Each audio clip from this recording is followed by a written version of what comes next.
I sent him an email last week. Did that come to you? No, I'm in charge of his calendar. You want something bad, you schedule it through me.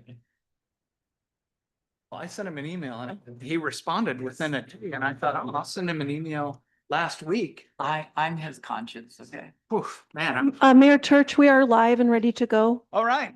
Hey, good evening and welcome to North Pole City Council Chambers. Today is October 6th, 2025. Sorry, we're starting a little bit late. Madam Clerk, please call the roll. October 6th, 2025, Mr. Williams. Mr. Claus. I did have a reminder from the audience to speak into your microphone in case anybody pushed it away during the meeting. Mr. Claus. Here. Mr. Schuster. Here. Mr. Jacobson. Here. Mr. Keller. Here. Mr. Brandt. And Mayor Church. Here. Please stand for the Pledge of Allegiance led by Councilman Jacobson. After that, the invocation by Councilman Williams. Pledge allegiance to the flag of the United States of America and to the republic for which it stands, one nation, under God, indivisible, with liberty and justice for all. Dear Father, soften our minds, soften our hearts. For living ways are all our lives, our spirits.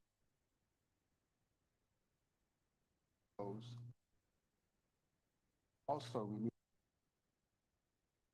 always be honest with him. You know what's going on in the world. The truth.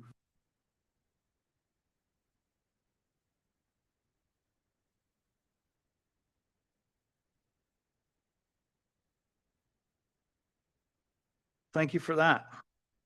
That takes us on to item 4, approval of the agenda. Move to approve. I will second.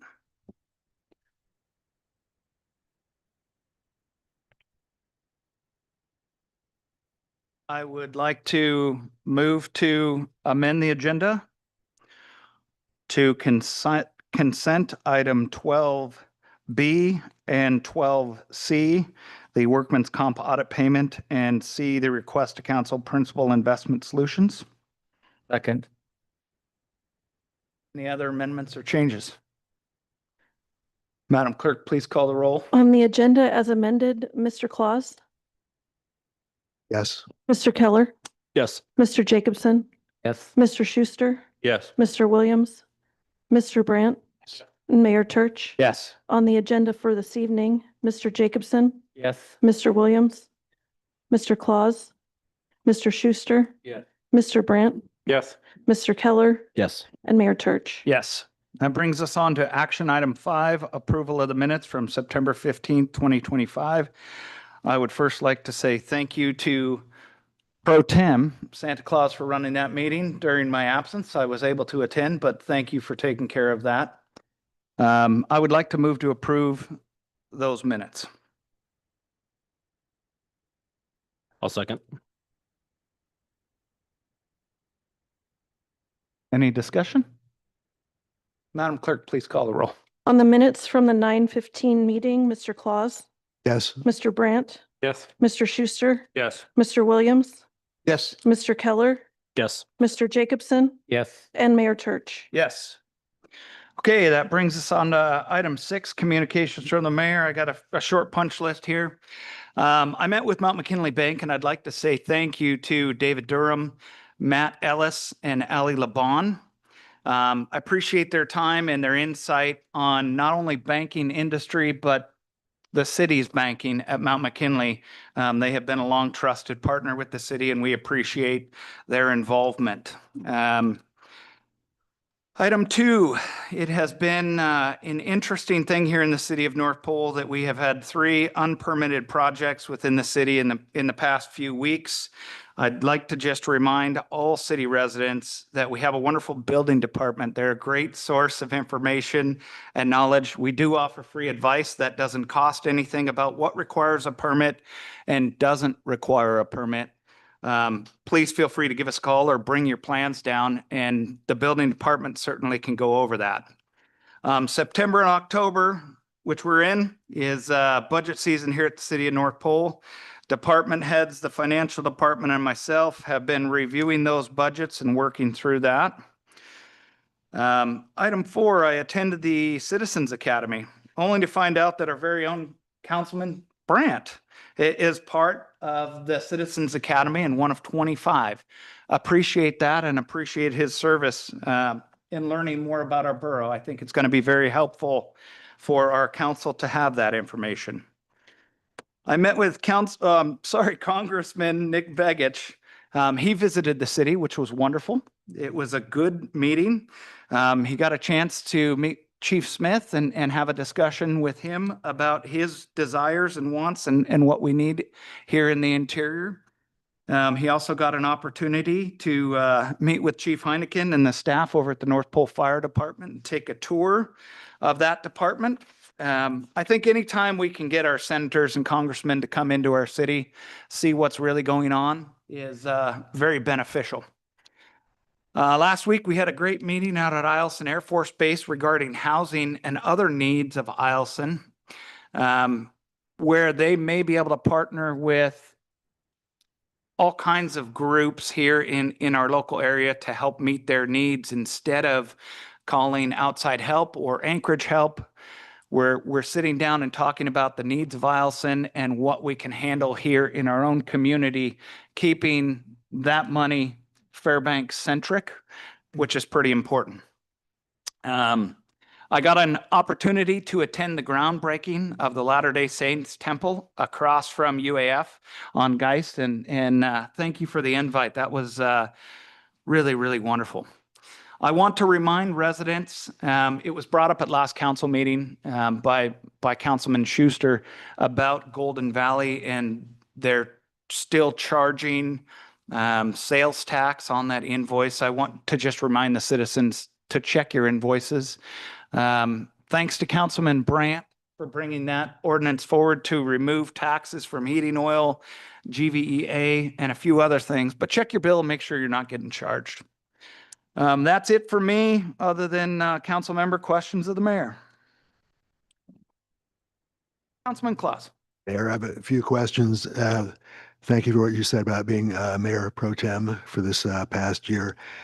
Some things that have come up, people have asked me, and I've also experienced some things, and I want to make sure that the next Mayor Pro Tem is on a good wavelength here. And one of the things, you have your regular staff meetings here, which you tend to run. If you have a Mayor Pro Tem, are they going to be invited to all of your staff meetings? So if there is an emergency, that Mayor Pro Tem knows actually what's going on rather than being in the dark, because that's a concern for some of the constituents here.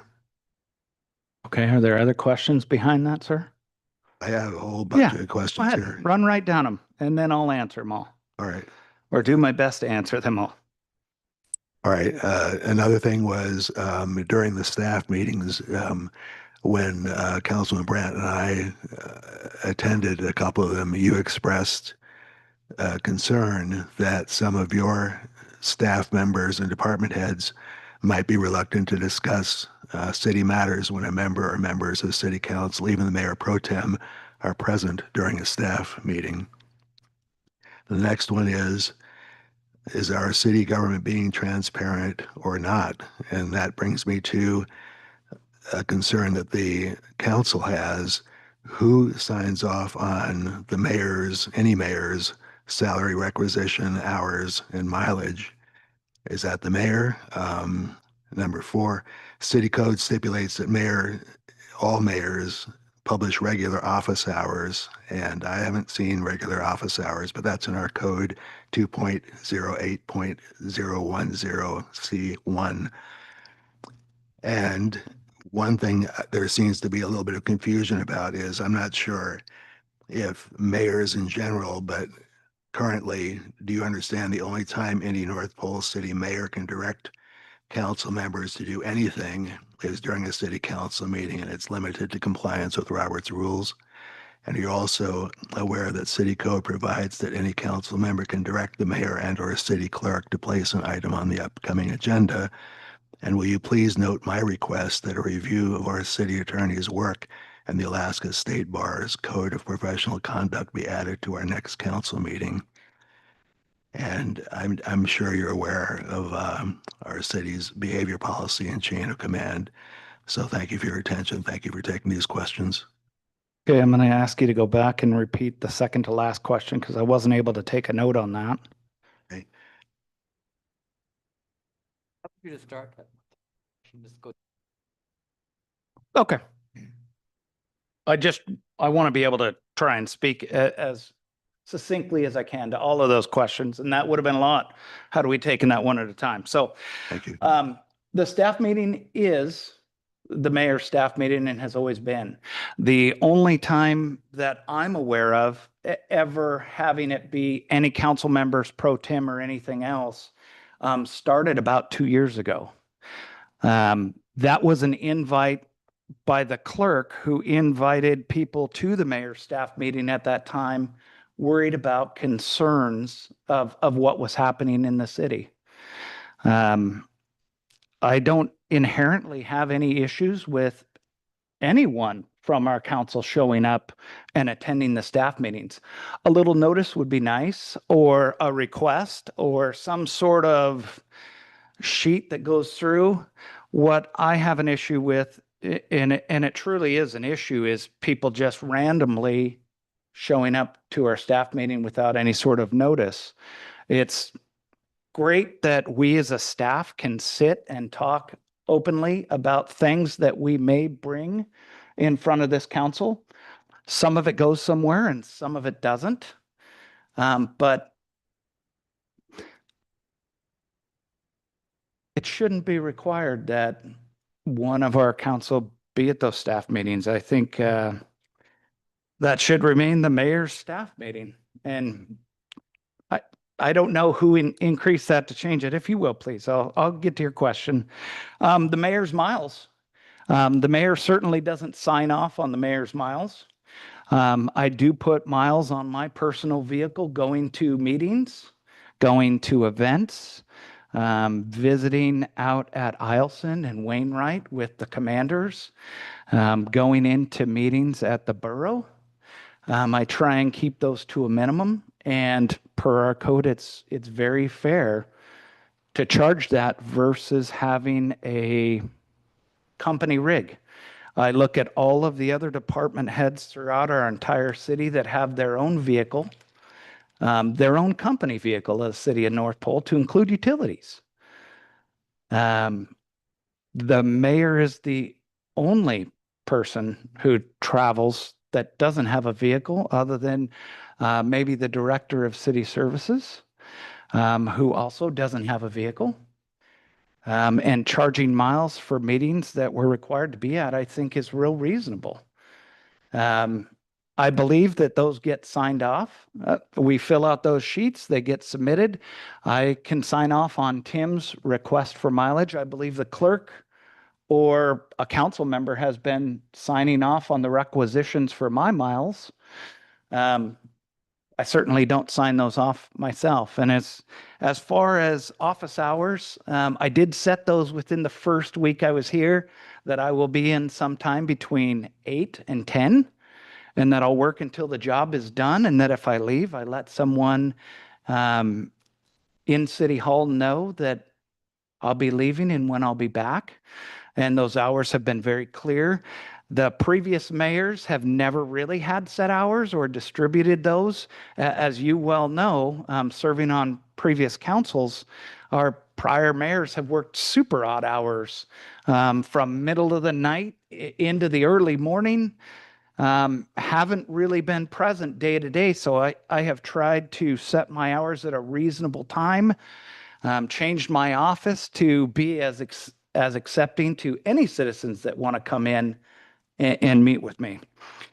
Transparency in government, man, I am all over that. And I agree with you. It needs to be more transparent. This is why I'm bringing things that would normally happen in normal city business to this council, to open that door and have it be transparent. I think it's super important that everyone on this dais know what happens on a day-to-day here at the city of North Pole, whether it's financially or anything else. As far as the attorney goes, I'd like you to reread that question so that I can answer that succinctly, if you would, please. Sure. Will you note my request that a review of our city attorney's work and the Alaska State Bar's Code of Professional Conduct be added to our next council meeting, please? The attorney's ethics code or bar code? I don't know how we could change that or address that. Do you feel as though our city attorney is not doing a proper job or doing something unethical, Councilman Claus? To request that? I'm not sure we can say that in a meeting. You because asked the it's question impugning. of me. I'm asking the question back at you. I would like to see a review of our city attorney's work and the Alaska State Bar's Code of Professional Conduct, and that those be added to the next council meeting. As a council person, I am allowed to introduce something that the mayor and city clerk are required to put on the agenda. I understand that, but I also believe that you could review whatever barcode you're looking for on Google, read through that yourself. I don't know how we're going to, as North Pole City, affect anything on that. Certainly, we can talk about adding that. Madam Clerk, will you add that to the agenda to talk about at the staff meeting? And maybe after the meeting, we can get some clarification from Councilman Claus as to his succinct request. Yes, I will add it. Okay, perfect. Did I get through all your questions, Councilman Claus? I think so, but That was a The- loaded shotgun. I really What? wish you would have sent that in an email.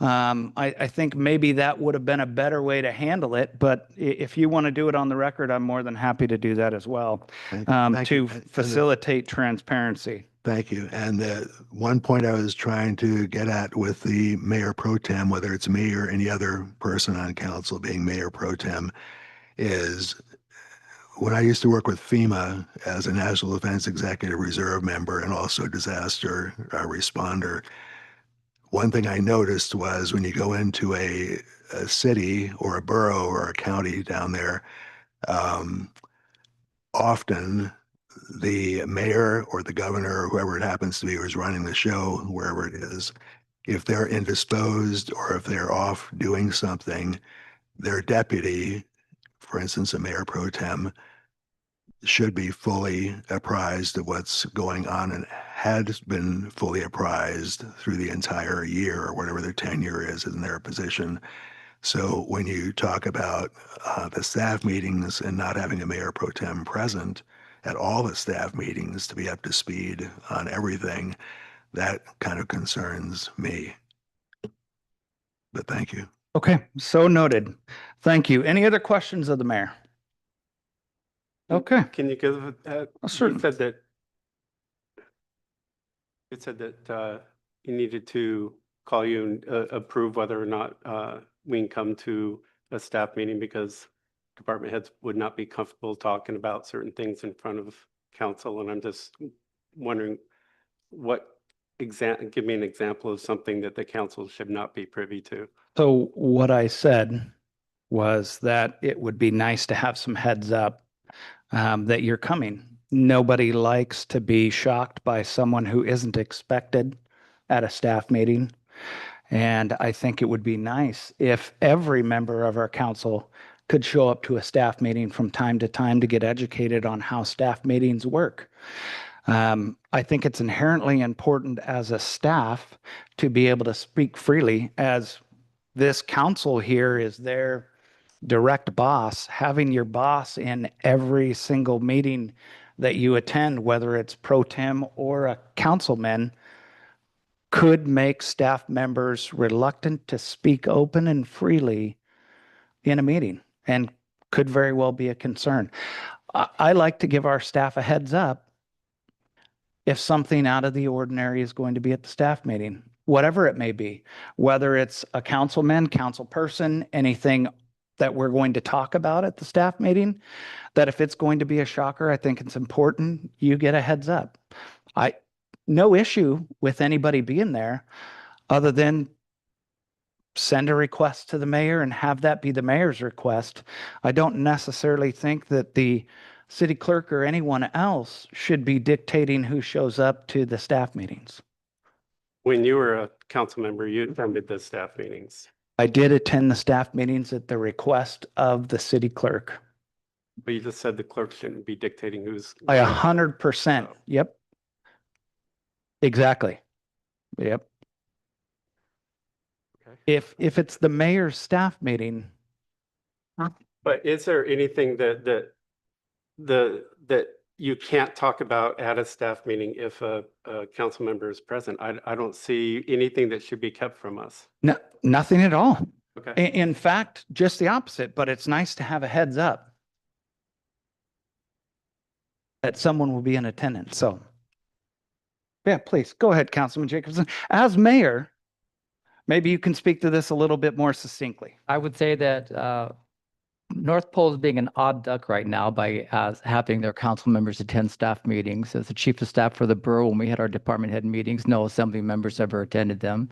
As a chief of staff for the city of Fairbanks, no city council members ever attended our department head meetings. So to make it sound like we're doing something wrong here in North Pole by not having a city council member at staff meetings is off.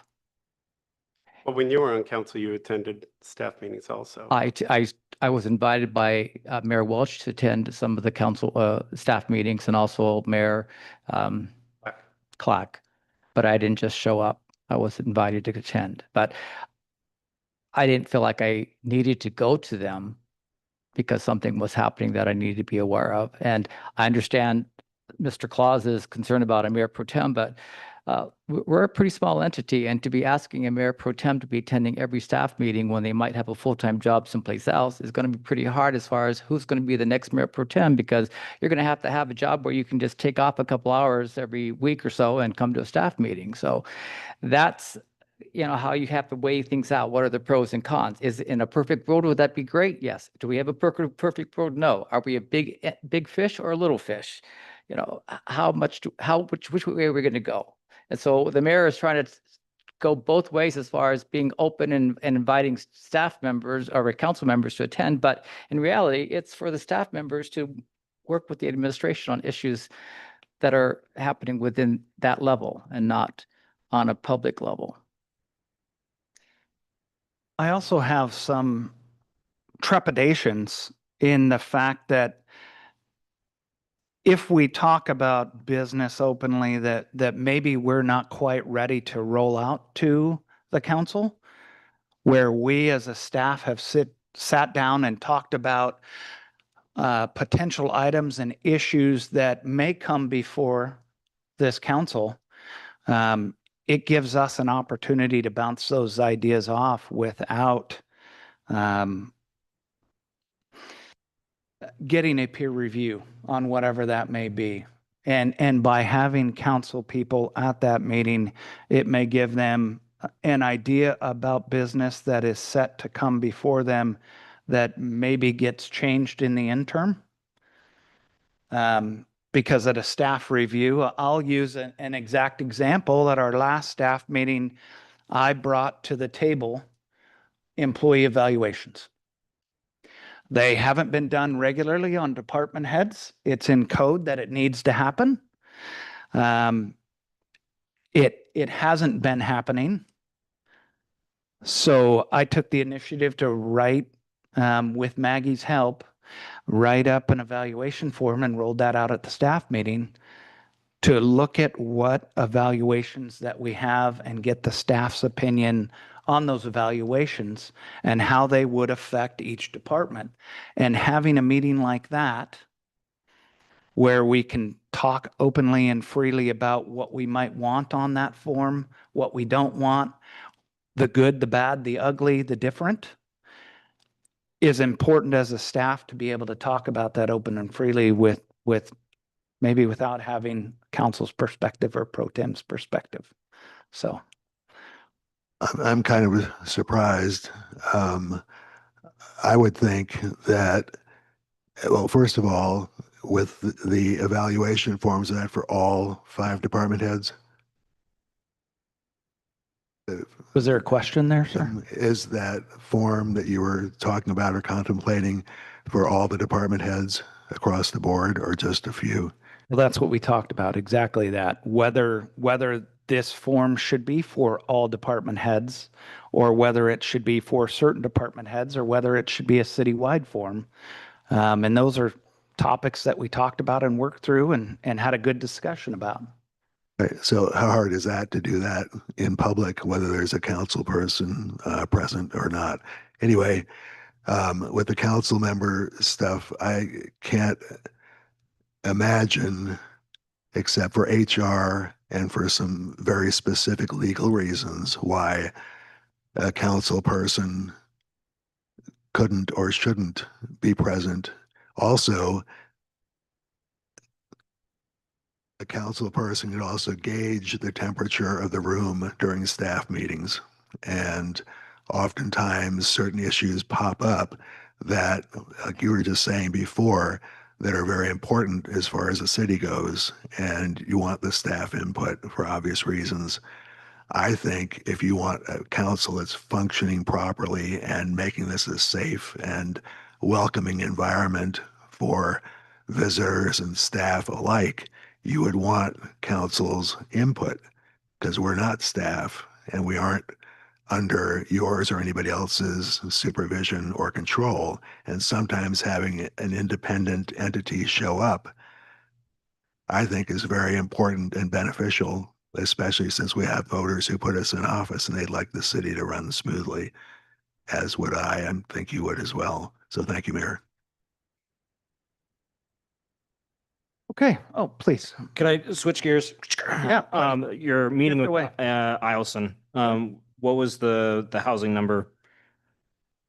Did they produce a number of houses that were deficient? Did they say how many that they're looking forward to? So that was I believe a 305. I don't have my notes in front of me. Okay. It's either 187 or 305 that were deficient in our area based on the numbers that are headed this way. Okay. I can get that to you. I just don't have my notes in front of me Oh, on that's that. okay. I just, to me, that's a significant number. It is a large number. Debating Yeah. How many are we actually building? So, Yeah. thank you. And the discussion was mainly about 3-bedroom and 4-bedroom homes and rentals. That is really where we are super deficient in. There is a plethora of studios, 1-bedrooms and 2-bedrooms. A lot harder to find the 3 and 4, which are what is truly needed when you have a family of 5. Yeah, especially when you get into a higher E's and the O's. Right. Enlisted in officers. Also, it brings the point with our deal with Ada when they wanted to do like studio apartments, and I think that's one of the reasons why we're like, no, we can't go through with this because yeah, we see the need Right. of 3 to 4 bedroom at least. So, thank you, Mayor. Yeah, big time. Go ahead. The building permits, you said you guys found 3 in the last couple of weeks. Were those residential new construction or? Nope. All of those were existing structures that were having moderate to major upgrades done without getting a permit first. Thanks. So, yep. Any more questions about that? I think we should direct that to the building department and let the director of city services take that on. But I wanted to bring it up just that we're open, it doesn't cost anything to call and ask questions about what's required in our city for a permit or not. So, okay, with that, Madam Clerk, unless there was anyone else? Okay, that takes us on to 8. Citizens' comments. Madam Clerk, would you mind reading the disclosure there for citizens' comments? Sure, and I didn't have anybody sign up online. So any person wishing to speak on an item not on the agenda needs to sign up on the list located on the public testimony table. Respectful standards of decorum and courtesy should be observed by all speakers. Remarks should be directed to the council as a body rather than any one member of the staff, and comments are limited to 5 minutes. Okay, do we have anyone signed up on the sheet? You're welcome to come sign up. Yep. Hi, Karen. Good evening. Thank you for joining us.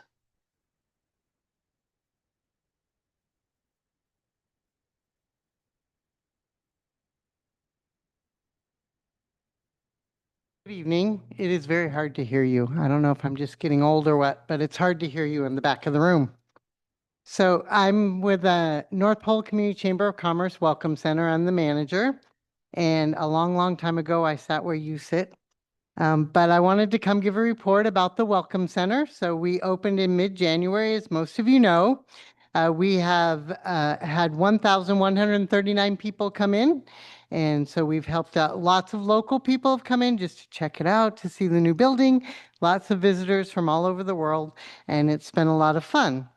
We also had started Santa's Friday night markets this year. We did 11 weeks, 11 Fridays of the Santa's Friday night market, and we had a total of 1,505 people attend the market, along with 65 adult vendors and 13 kid vendors. So once a week, we let the kids come and have a free booth, and I'm sorry, one kid vendor a week. Some weeks we had more than one because it was a very popular, and those kids sold a lot. They did really good, and it was good for them to see what possibilities they have, and some very talented kids. So we also sell Lotto Alaska tickets, if you didn't know that. Very popular before the $17 million was given away. Slowed down a bit now.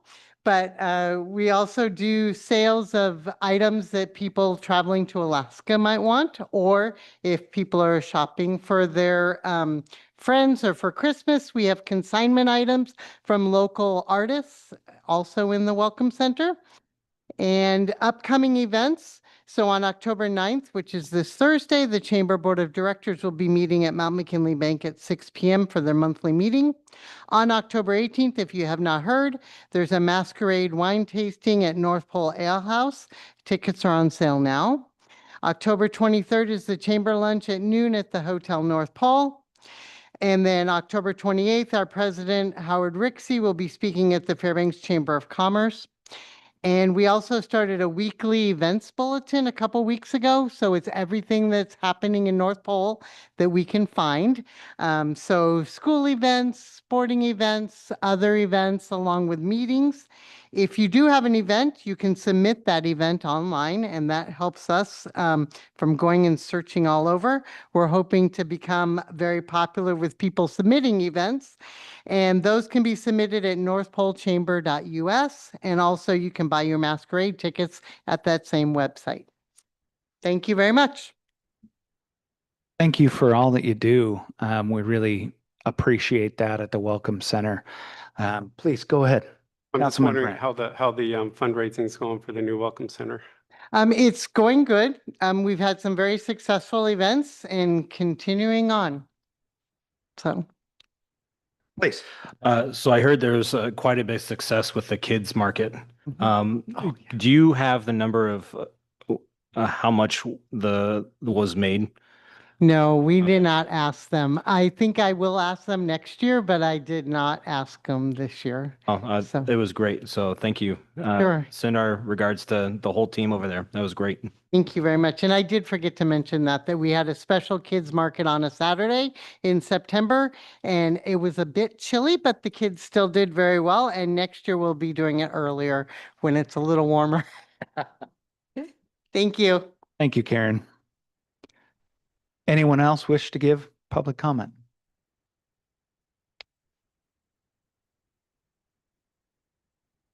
Absolutely perfect. As long as it's not on the agenda, Mr. Lumberner, welcome. I didn't read that, so. Yep. Okay. It's quite all right.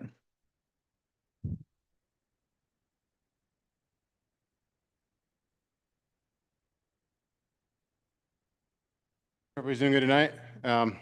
Jordan's not gonna like me for this one, but I live on West First Avenue. The original developers of the Ford subdivision asked me to come here tonight. They're sick and cannot be here.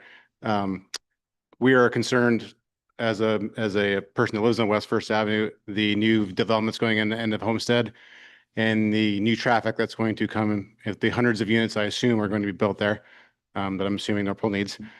I have 5 kids that live in my house, and they run out in the street all the time, and it's it's my problem to keep them in control of my own yard, of course. But with the increased traffic that's going to be coming in the future, I'm concerned, and the Bud and Deb Ross and my neighbors and friends are concerned that that was never meant to be a thorough road for Homestead, but is definitely going to be one. I know a lot of people in Homestead that use it currently, and we are concerned that it's going to become a major issue of high traffic area in a 20-mile zone that almost no one pays attention to now as it is, and we just concerned that, yeah, it's going to increase problems. And I've heard mailboxes been taken out already on West First from construction trucks, and things happen.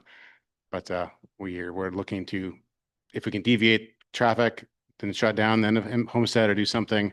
I know North Pole High School Boulevard is much more policed than the West First, from my personal opinion from going through up and down there. But because high school kids, I'm sure the police are more concentrated on keeping kids under control over there than they are of West First. But yeah, that's all I have to say.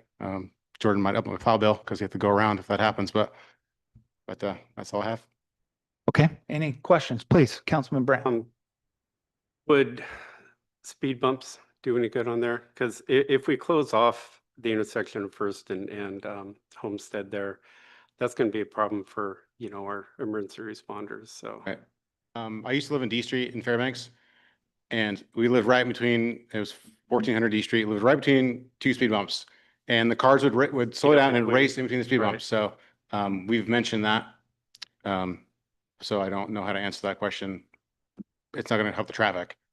Yeah, I'm not sure how to answer that question. I know like my friends live in Seattle or in Tacoma, and pretty much everyone in the neighborhood, I've been there, including him, speed over the speed bumps like they're not even there. So it's it's about the same distance path, the same type of homes on both sides of it.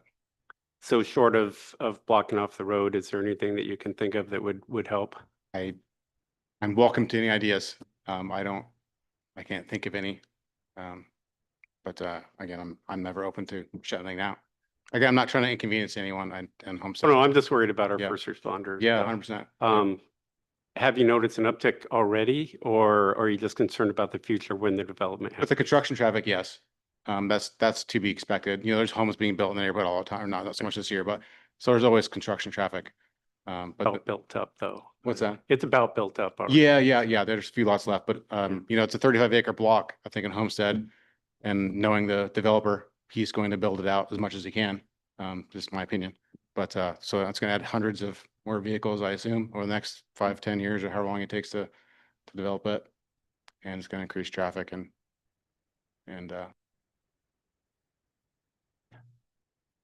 Any other questions? I'm just thinking maybe it's something that we can address once it's built up. If it's not an issue now that you're just concerned about the future. I think there's some of them we walked for Rotor One Wheels or whatever over there not too long ago, and there's some that are getting closer to completion. So I'm assuming there'll be some people moving in this winter. It will start this winter, I assume. I don't know the construction schedule. I haven't seen it, but Maybe we can look at putting in one of those speed limit signs like they have on 8th and 5th. And on MPHS, they have one also. So I was trying to prevent future issues, but if we need to be retroactive or reactive instead of proactive, and that's I just hate Yeah. to close it now and just for because I'm naive, you're worried about first responders not being able to go on Noble High School Boulevard to get to Homestead? no, from going First Avenue to Homestead. I think we talked to Chief Smith already about that, and they do use that Right. road quite To often. get to Homestead? Yeah. Any other questions? Okay, Thanks. thank you very much for coming down. Appreciate it. Anyone else signed up, Madam Clerk? I have nobody else signed up for public testimony. Okay, that takes us on to item 9, communications from department heads. Clerk Braniff, do you want to start off? Sure. We just wrapped up early voting today at 5 p.m.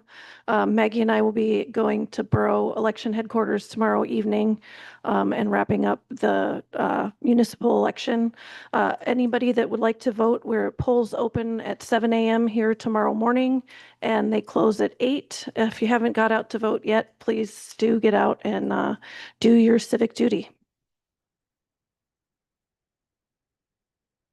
Okay.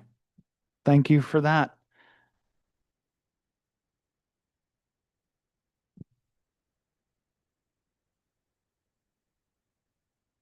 Chief Smith.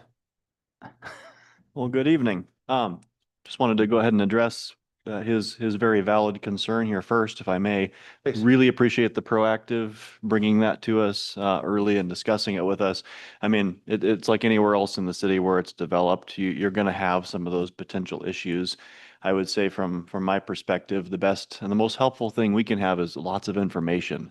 So like anywhere else, there's a small percentage of people that are doing most of the speeding. Most people generally are within the acceptable range. And so if you start noticing those types of things or your neighbors do, please reach out to the police department. And the more specific you can be, the better. You know, this vehicle is this color, maybe even has a license plate on it or something like that. So we can address those people particularly.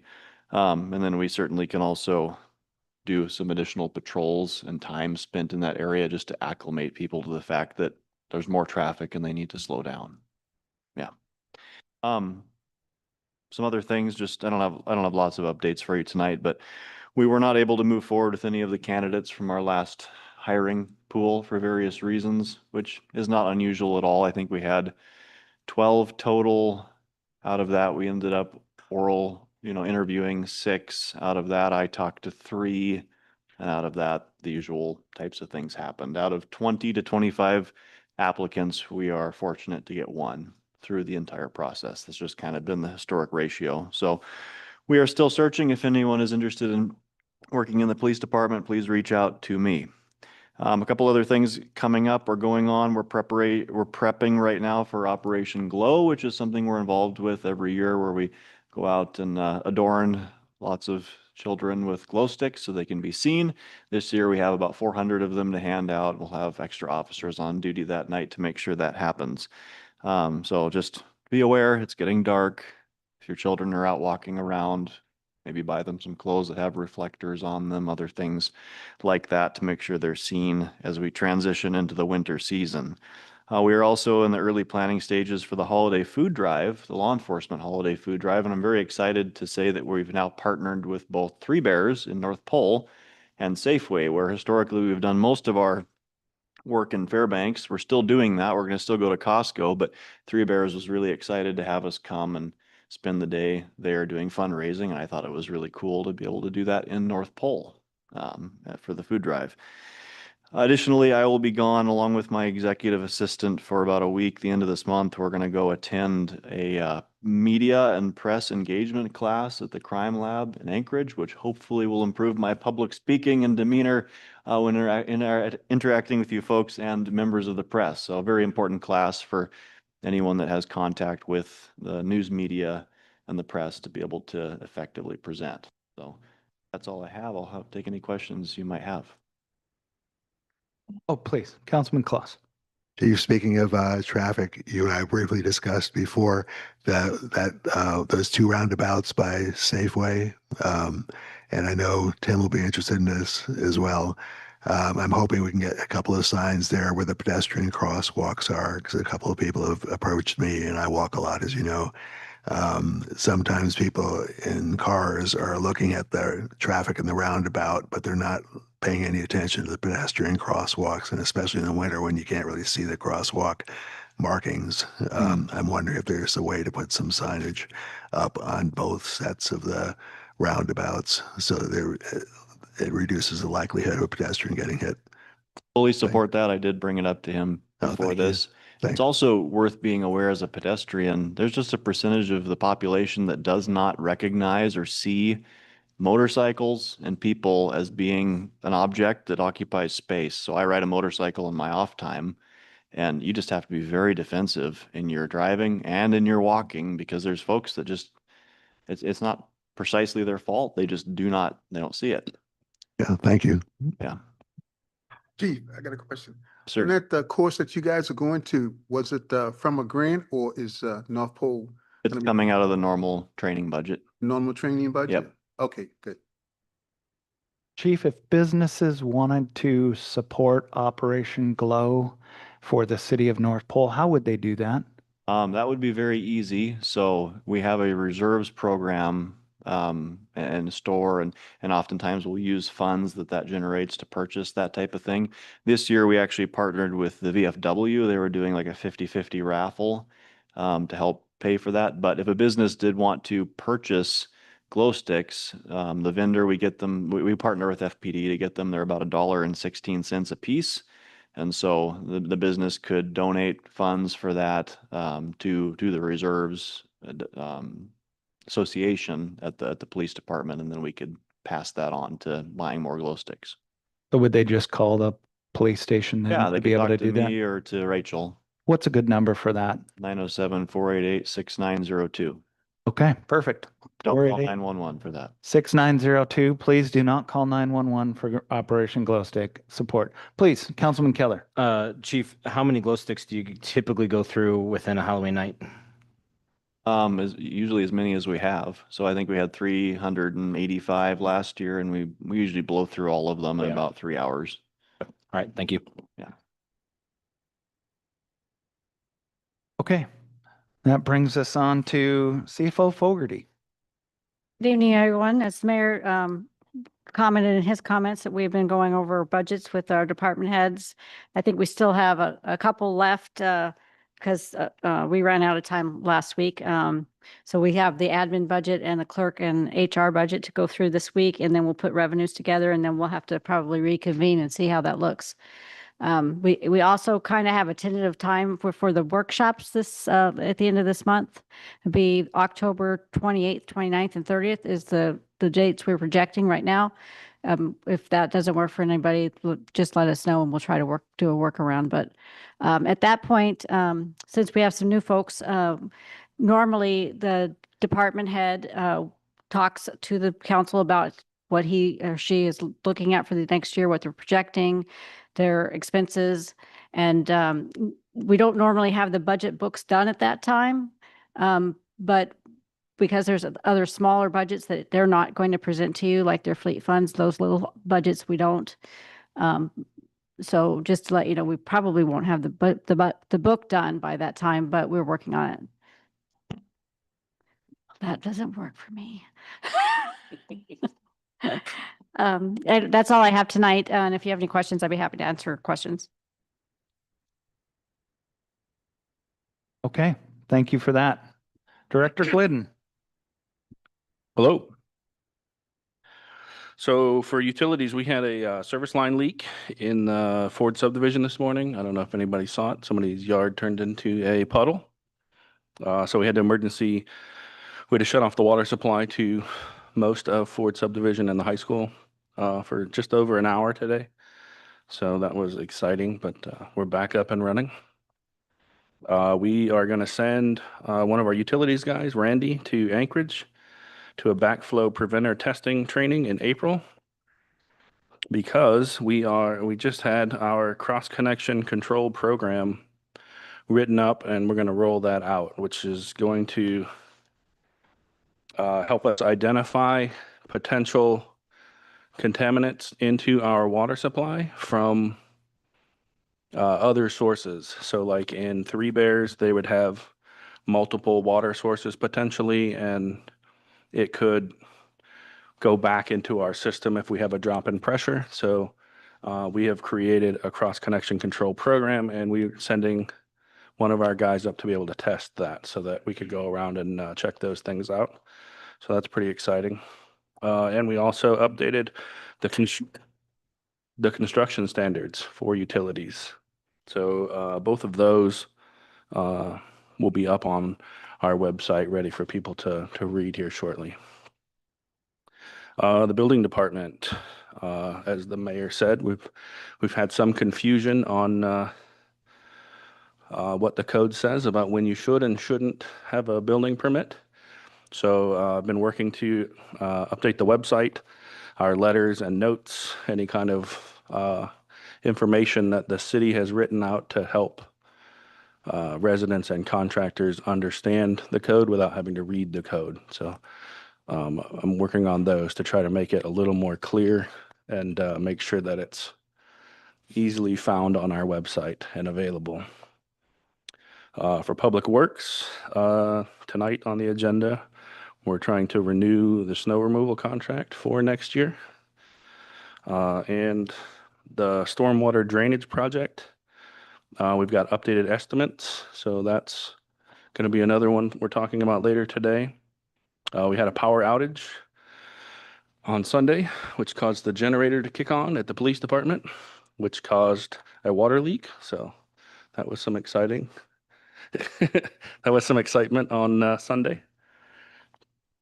But it was in the boiler or the generator room, so it wasn't a huge deal, but it was exciting a little bit. For Public Works, we're planning to send Jackie and Nico, a couple of our Public Works people, to Anchorage for OSHA training in February. So we're excited about that. And we are planning to add a 5th full-time position to Public Works for upcoming projects next year for like the stormwater runoff project and the highway parks. So those are pretty big projects that we think we'll need an additional person for those.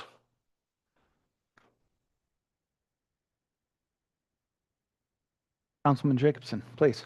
Mr. Glidden, you mentioned the backflow preventer. So do we currently have backflow preventers installed in the larger facilities, commercial buildings in our town, or is it something we're going to implement that requiring them to have them?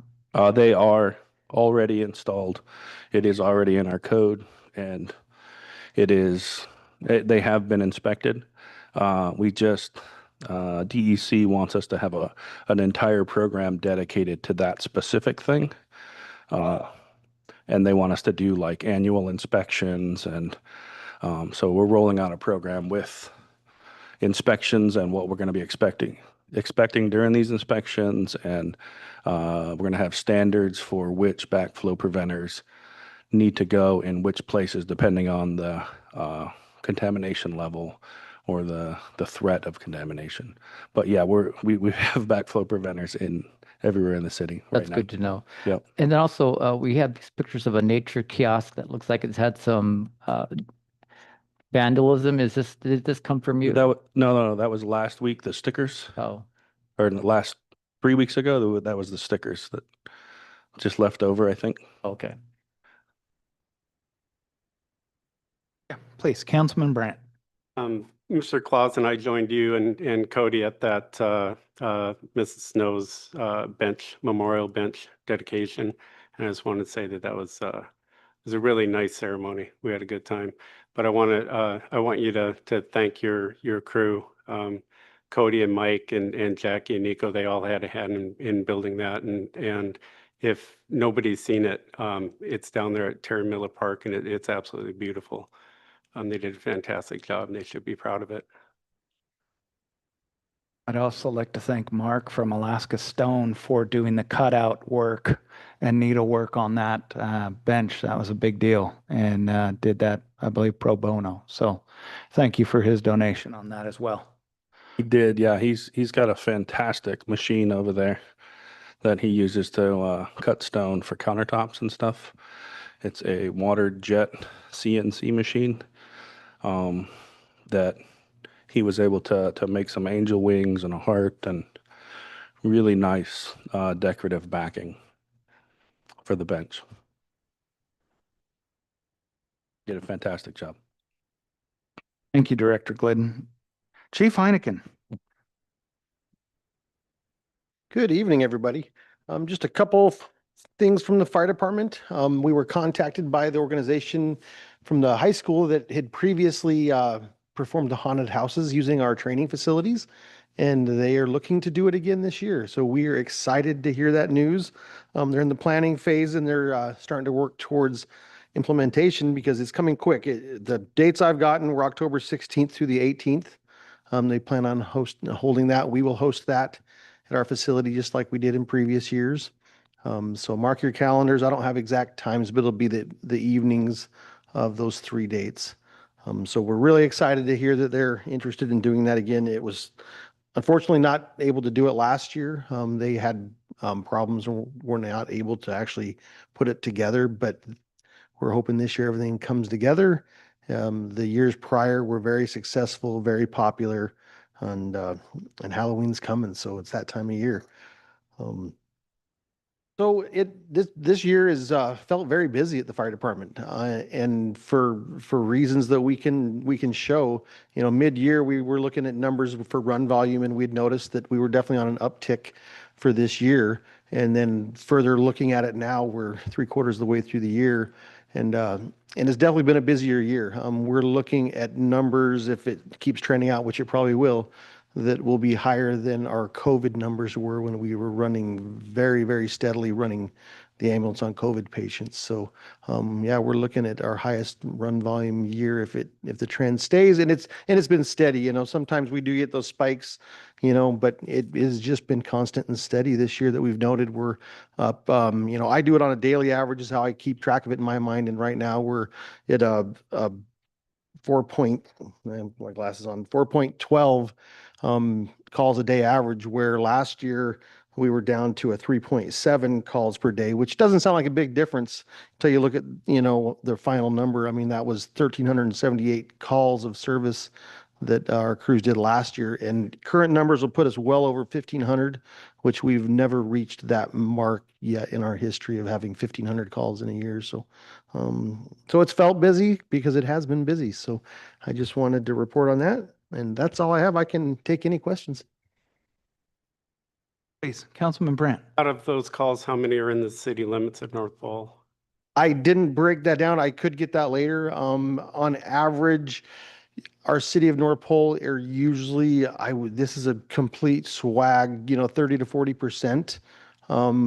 It feels like we've actually had an increase in the city in that comparison. But without a doubt, the majority of our calls, are the ambulance calls that reside outside of the city. So there are, up to 60% probably of those calls. I can get those numbers for you if you wanted to. Yeah, I'd appreciate that. Thank you. Yep. Go ahead, Councilman Brandt. Santa. Oh, sorry, Councilman Claus. Thanks, Mayor. So Chief, any advice to people with the various kinds of heating devices and their fireplaces and chimneys this time of year? Yeah, definitely. Thank you for bringing that up. It is that time of year where we start to see people firing up heating devices that have not been used all summer. This fall time is when we see chimney fires and attic fires, go up in volume. And there's something about our chimneys when they sit idle all summer on wood burning devices that I cannot tell you how many chimney fire and attic fires I've been on where the homeowners, one of the first things out of their mouth is the first time we lit it this year. First time we lit it. So if you haven't had your chimneys inspected, cleaned by a professional, we highly recommend doing that before lighting it for the first time this winter. There is something with that first light or first several lights that we see a rash of chimney and attic fires. So so for chimneys for sure. And then we're going to get to the point where it's going to get cold enough you're going to want to start plugging vehicles in. So that's another one of our big high items, is making sure that your heaters on your vehicles are appropriately maintained.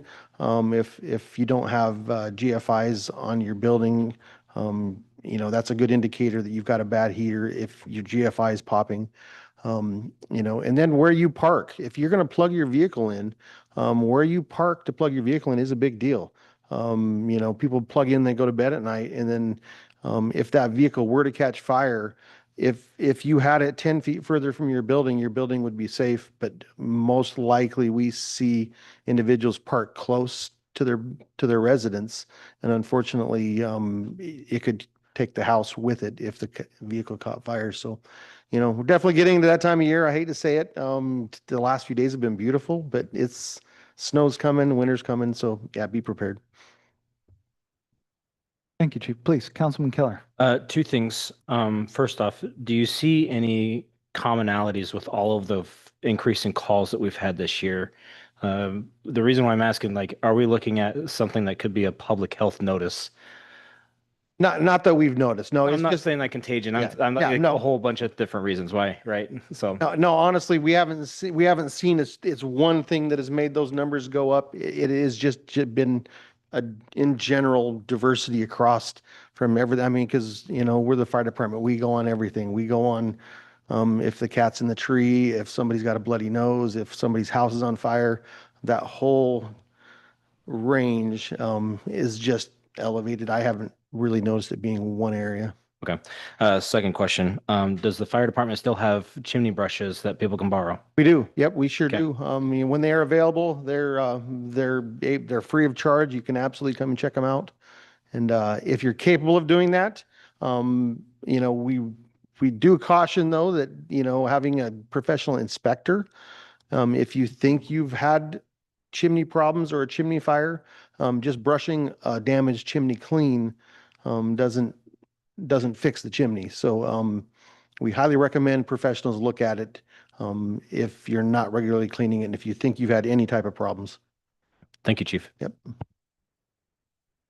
Please. Just a Councilman follow-up Jacobs. question to any of you. With the power outage on Sunday, just before the power went off, it sounded like there was an explosion, like a transformer maybe exploded. Does anybody know what the cause of the power outage was? I've not heard. Okay. I didn't lose power, but my neighbor did. So they came and asked me, and I said, I always have power at my house. I don't know. I get power from both ends. Okay. Thank you for those reports. That moves us on to item 10, ongoing projects. We have none. Item 11, unfinished business. We have none. 12A. Can I get a motion to introduce 12A, please? Move to introduce ordinance 2025-10 and ordinance amending the 2025 city budget. I'll second that. Staff report. Excuse me, Director Glidden, could you pass the mic down to CFO Fogarty? Thank you. Thank you. This, as I said before in the committee of the whole, the fiscal note and the budget ordinance started with the JAG grant as well as the legal bill. I did receive a email from both Fire Chief Heineken and Director of City Services to adjust some of their funds since we were putting this forward anyway. Those are minor adjustments in their case, and I'm happy to answer any questions you might have about the ordinance and the fiscal note. Please, Councilman Brandt. I'm just going to reiterate my concerns about the legal bill that we talked about during the committee of the whole. It's considerably larger than it has been in the past by orders of magnitude. And we need to look at why it's so large and how we can get it down, because we have blown through our entire budget in the last 2 months. Can't keep doing this. So I want to, getting the detailed bills to the council would be a Sure, a I'd be great happy help. to send those out. I would probably redact any names that happen to be in there, but Yeah, that's fine. Right. And then we need to sit down as a council and figure out how to lower these bills if possible. Please, Councilman Keller. I just had a question concerning the water fund, the electric and equipment repair maintenance, that switch. I always have a hard time with these. So the electric, we had to increase the allotment there. Is that correct? that's what Tim had asked for, yes. That's not a particular bill, one bill, that's more like for the whole year, an increase in electricity.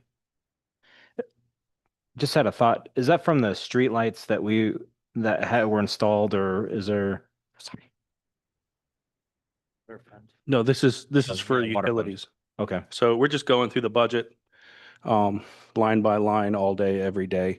And during that process, I noticed that some of this year's budget line items are reaching the end, and we still have 3 or 4 months.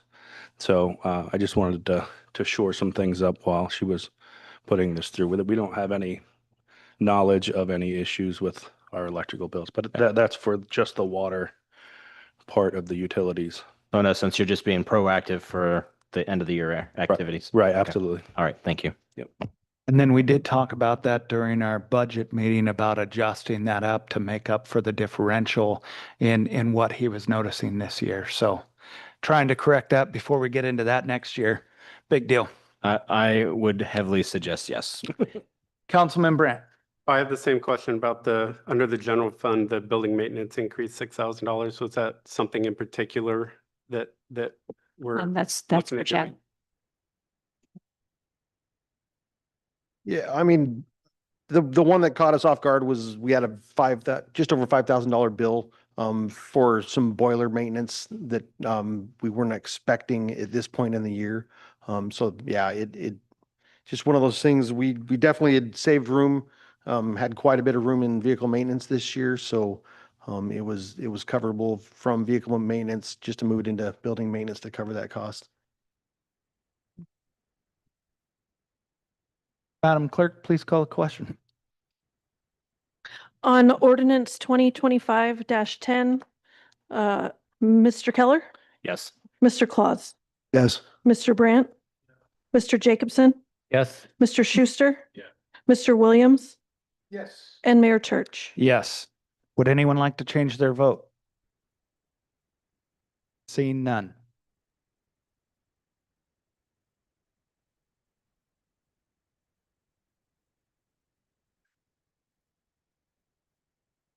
Okay.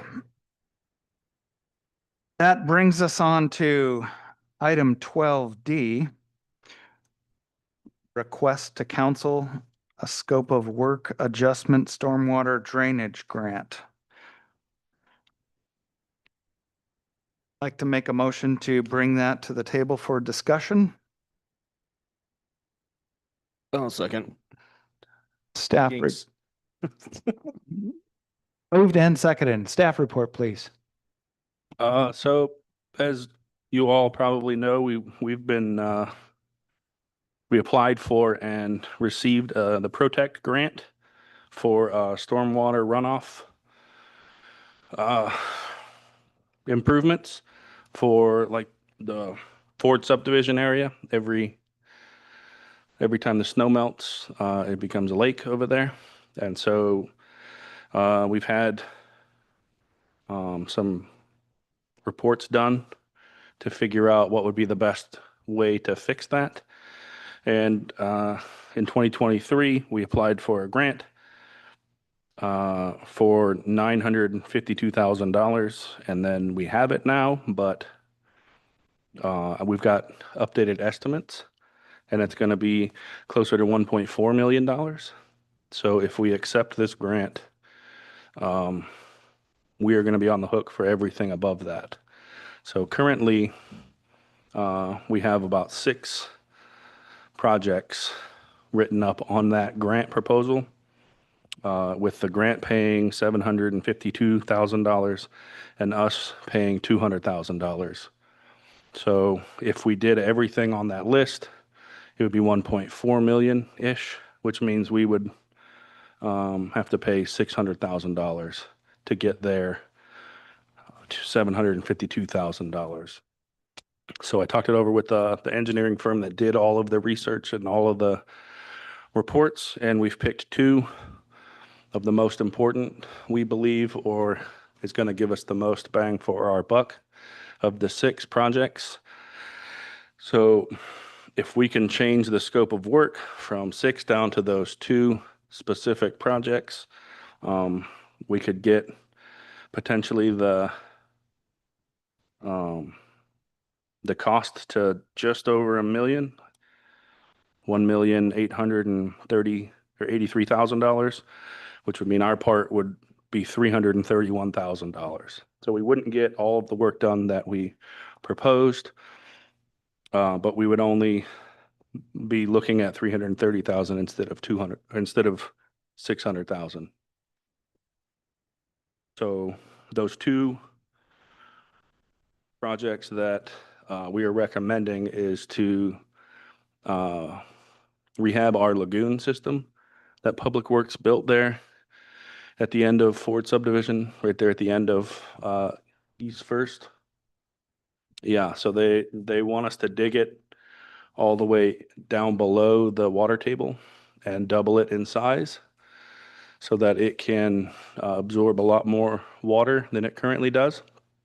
And then they want to put a culvert across that First and Rosen's Crossway to divert about half of the stormwater to the existing pond that's over on the other side of the Roseway. So it would split the Rossin Way. Rawson Way. There you go. Yeah. So those are the two projects. In your packet's got all of the estimates and the numbers. If I may, Director, did we receive an easement to run stormwater drain from any of those lots along First Avenue to be able to access that gravel pit? Or what's the intent to get that access, and what's the idea there? Is it a swell then that runs down to the gravel pit? And will we do the same thing then on Fourth Avenue into that pit as well to increase stormwater runoff? So that as part of that culvert, they're going to re-ditch and probably swell the area. I can look into their specifics about if they've already gotten the easements or if that's a thing that they're going to request once we give them a go-ahead. But I don't think these two projects are going to extend over to Fourth, but that's probably part of the other four projects. In this dollar amount, they would actually engineer and design all 6 fixes, but we would only construct the first 2. So we would have the design documents for the rest of the fixes that we could do in future date when we found funding for them, if we wanted to. Please. Mayor, so I'm a little concerned about that neighborhood. Well, number one, I live there. Number two, Mr. Limburner lives over there. And so I'm just kind of curious how these culverts are going to move the water across our individual private land and then to the private gravel pit too. Have we talked to the person that owns the gravel pit? Have we talked to the landowners that will have the culverts affect their land as well? I'm just kind of curious how this is the logistics of this. So it's just one culvert that'll be under the actual road. We won't be putting culverts in people's yard. They already have culverts in almost should be all of the driveways in Ford subdivision. So you're putting one underneath Ross and Crossway at First and Rosin Way. Right. Right. That's the idea. My thought is though that water has to go somewhere. So, okay. It's a long way for that water to move. Yeah. Councilman Claus? Thank you. So I had a quick question about the grant itself. Is that a federal, state, or a combination of the two? It is DOT funded. Okay. So I'm wondering if the DOT was getting its money from the feds, for example. Is that subject to rescission? That's a good question. I can find out. Thank you. Councilman Brandt? Reading through this, first of all, I'm shocked that the prices increased 50% in only 2 years. That's crazy. But the detention basin here, now that's one that we just Cody and his crew just enlarged that this summer, and I realized that Respec wants us to go down to the water table 20 feet down and all that kind of stuff, but can we not just enlarge it? Because they only went, another 12 feet or something like that this year. Right. Can we just not see how that goes? Because this is $650,000 almost just to dig that down, basically make a gravel pit out of it. Can we just see this year, this coming breakup, how the expansion did for us? and see if that's going to be adequate, especially if we do ditch across um, Rawson there and divert half of the water away from that basin. I mean, you're the engineer. That's why I'm asking you if that's feasible. So if we accept this grant, we'll have to do what it says. So if we accept it, saying that we're going to rehab the lagoon, then we have to do it. Or we're going to owe them all of this money back. But there's six items on the grant, but Right. we're only doing 2 of them. Right. So we don't have to do all 6? We do have to do all 6, but we haven't accepted the money yet. So they have approved the project and said, we'll fund this project. And then I have to fill out a form and send it back to them to tell them if anything has changed since we originally submitted it. So I have to tell them that the timeline has changed because the original project should be already done by now, and we haven't even started. I have to tell them that the costs have changed, and then if we change the scope, I'll have to tell them that we've changed the scope. They still have the ability to decline because it's not what they agreed to. Right. Right, but if we accept it the way it is right now, then we have to do all 6 things regardless of what they cost. If we request to bring the scope down to 5 or 1 or none, then they can decide what they want to do. And what's the timeline on this? Would this be constructed next year, next summer? That would be the goal. Okay. But obviously if we wanted to wait, I believe this grant expires in 2031.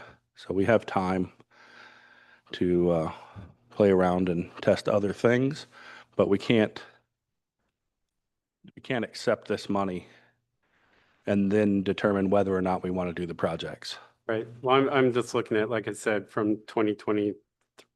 So the actual estimates actually went down a little bit from 2023 for whatever reason. I don't know why, but it was actually $1.4 million originally, and they only submitted for $952,000. Oh, okay, that's not clear in here because it looks like the cost of the project increased from 952 to 1.3. You're saying that Right. the cost of the project was always 1.3. We only got 952. Right. Okay. That wasn't clear in here. Yeah, so I don't know why they requested The estimated project so total little. cost was 952,000 and Right, so that was the submitted to DOT estimated project cost, not the engineered estimated project cost. oh, okay. So the Gives us a rough guess reports that before we it went to engineering. the reports we paid to have created said it was about $1.4 million. Whoever submitted this application submitted an estimate for $952,000. Okay. And I have since gotten an updated estimate, and that's what I'm trying to accept this on is an engineer's estimate rather than, I don't know where this estimate came from. I spent quite a bit of time looking through paperwork and contacting anybody and everybody whose name is on these to try to figure out where these numbers came from. And we don't really have any idea what happened.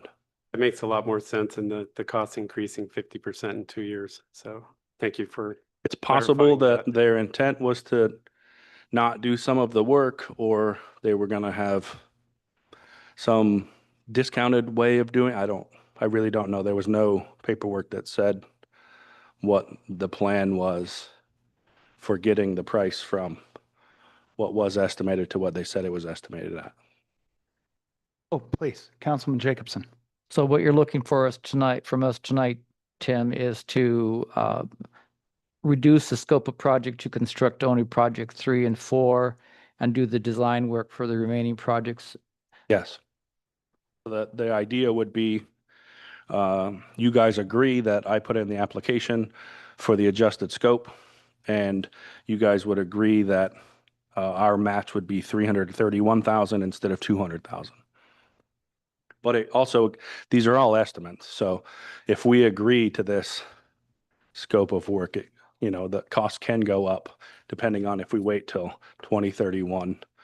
Regardless of what the cost is, we have to complete the project once we accept the money.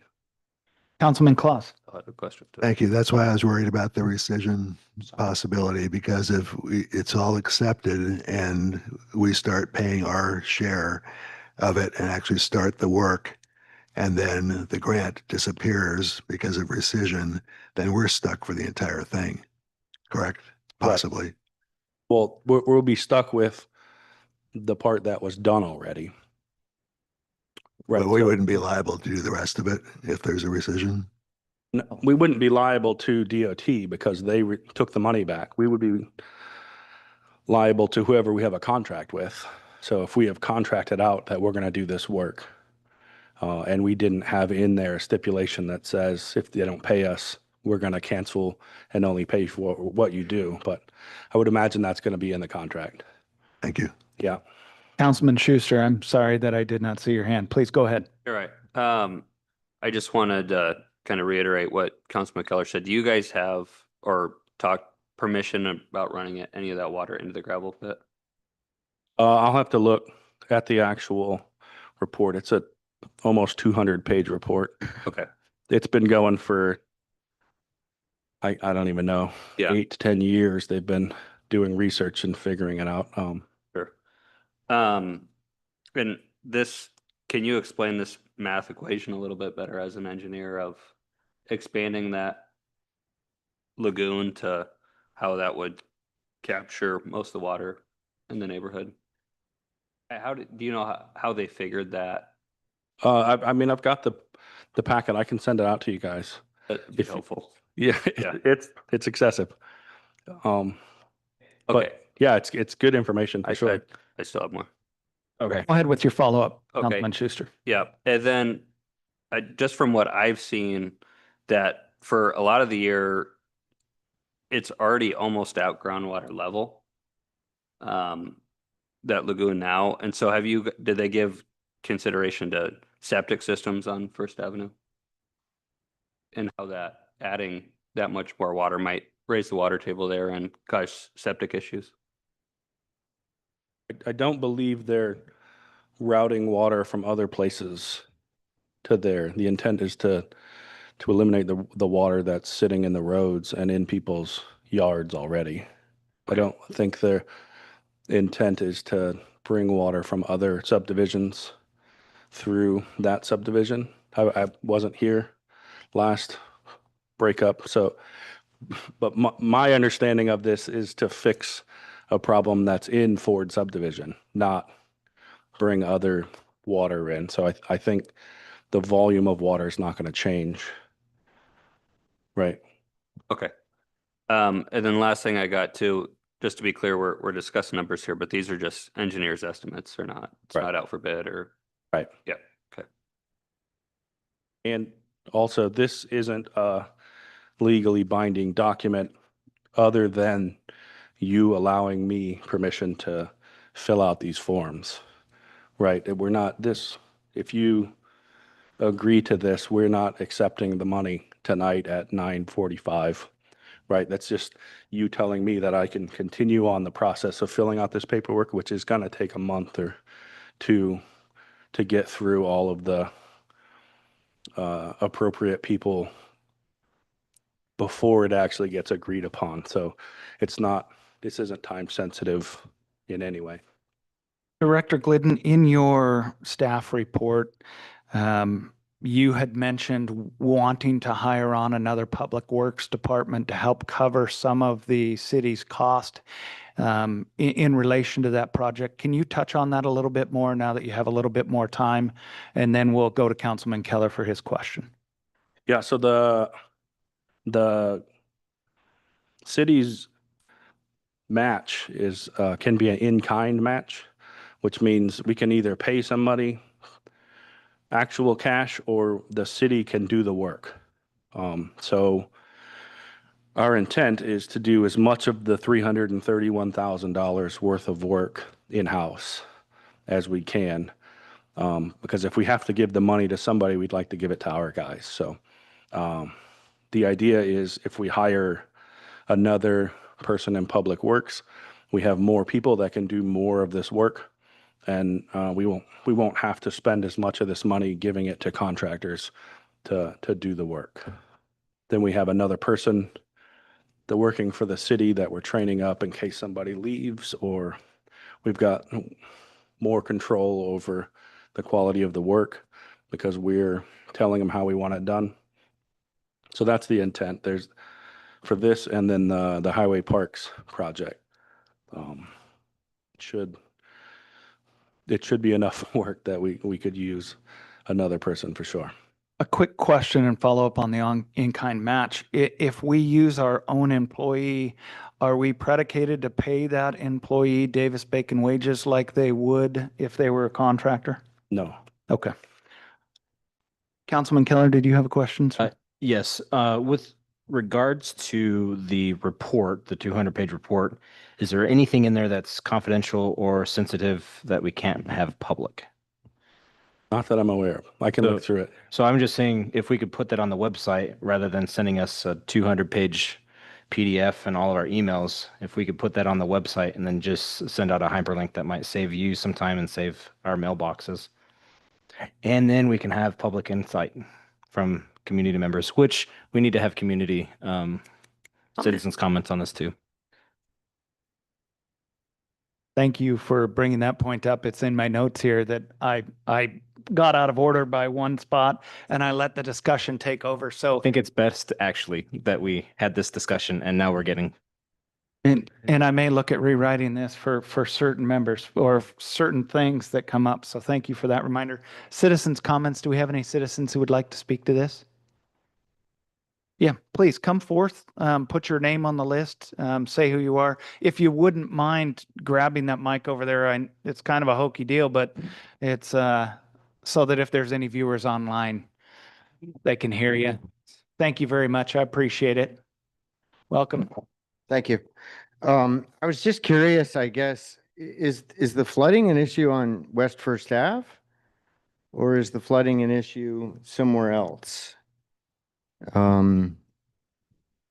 Maybe time in which, sure, if you wouldn't mind, I'm sorry, this is tough where we're kind of stuck here. If you wouldn't mind just coming and speaking loud so that we can record that.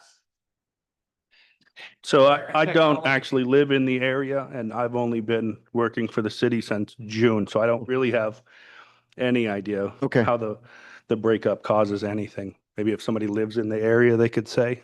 I do live on West First Ave, and actually, I think one of your engineers called me last week or the week before to talk about this. I've built most of the houses on West First Ave. You know, there is that 1 week of the year that the snow melts. And once that snow melts, it will sit in the ditches. It'll sit in that lagoon pond. It fills that up almost overnight. Within 2 days, it's full and it's overflowing towards the horse in the back and stuff like that. But then after about a week, that ground thaws and all that water goes straight down, straight down. So it's 1 week of the year that we're talking about. As far as the houses on West First Ave, that they're all thermal mono slabs. They're all built up 17, 18 inches above the crown of the road. So they will never flood. All that water will go down the center of the road. If the ditches even overflow, it'll still go down the center of the road. I did talk to the engineer. She mentioned that they were talking about maybe digging it deeper, but that is dug, when Phil dug that, he dug that down to the water table and then came up with about a foot of bull rock right there. So even like 2 weeks ago, when it was raining quite a bit, the water table was right there in that bull rock. You could see it. I actually washed some of my concrete tools right there. You know, so digging it deeper really won't change anything because that's the water table right there. Extending it larger certainly might, but as far as the water on West First Ave, we don't have any issues there. Some of the older subdivisions may, certainly crawl spaces and stuff like that in part of the older older builds, older subdivision, they might. Um, I do know from a public works standpoint that during that week of the year, we send our public works guys out with 3-inch, 4-inch pumps, and they're constantly pumping water from one side of the road to the other in various places throughout the city. But in that corner of Ford subdivision, it really does seem to be problematic in that spot, whether it's the lowest lying area in the entire subdivision where all the water flows to, and then having to pump that across the road, across Homestead into the deeper ditches on there and allowing that to sort of do what it does. It's just tough to get rid of the water during that, 1 week, 2 Right. weeks a year. Right. When I talked to the engineer, I even said, geez, if we could dig a ditch all the way to the Tanana, that would be the ideal solution, but obviously that's not feasible.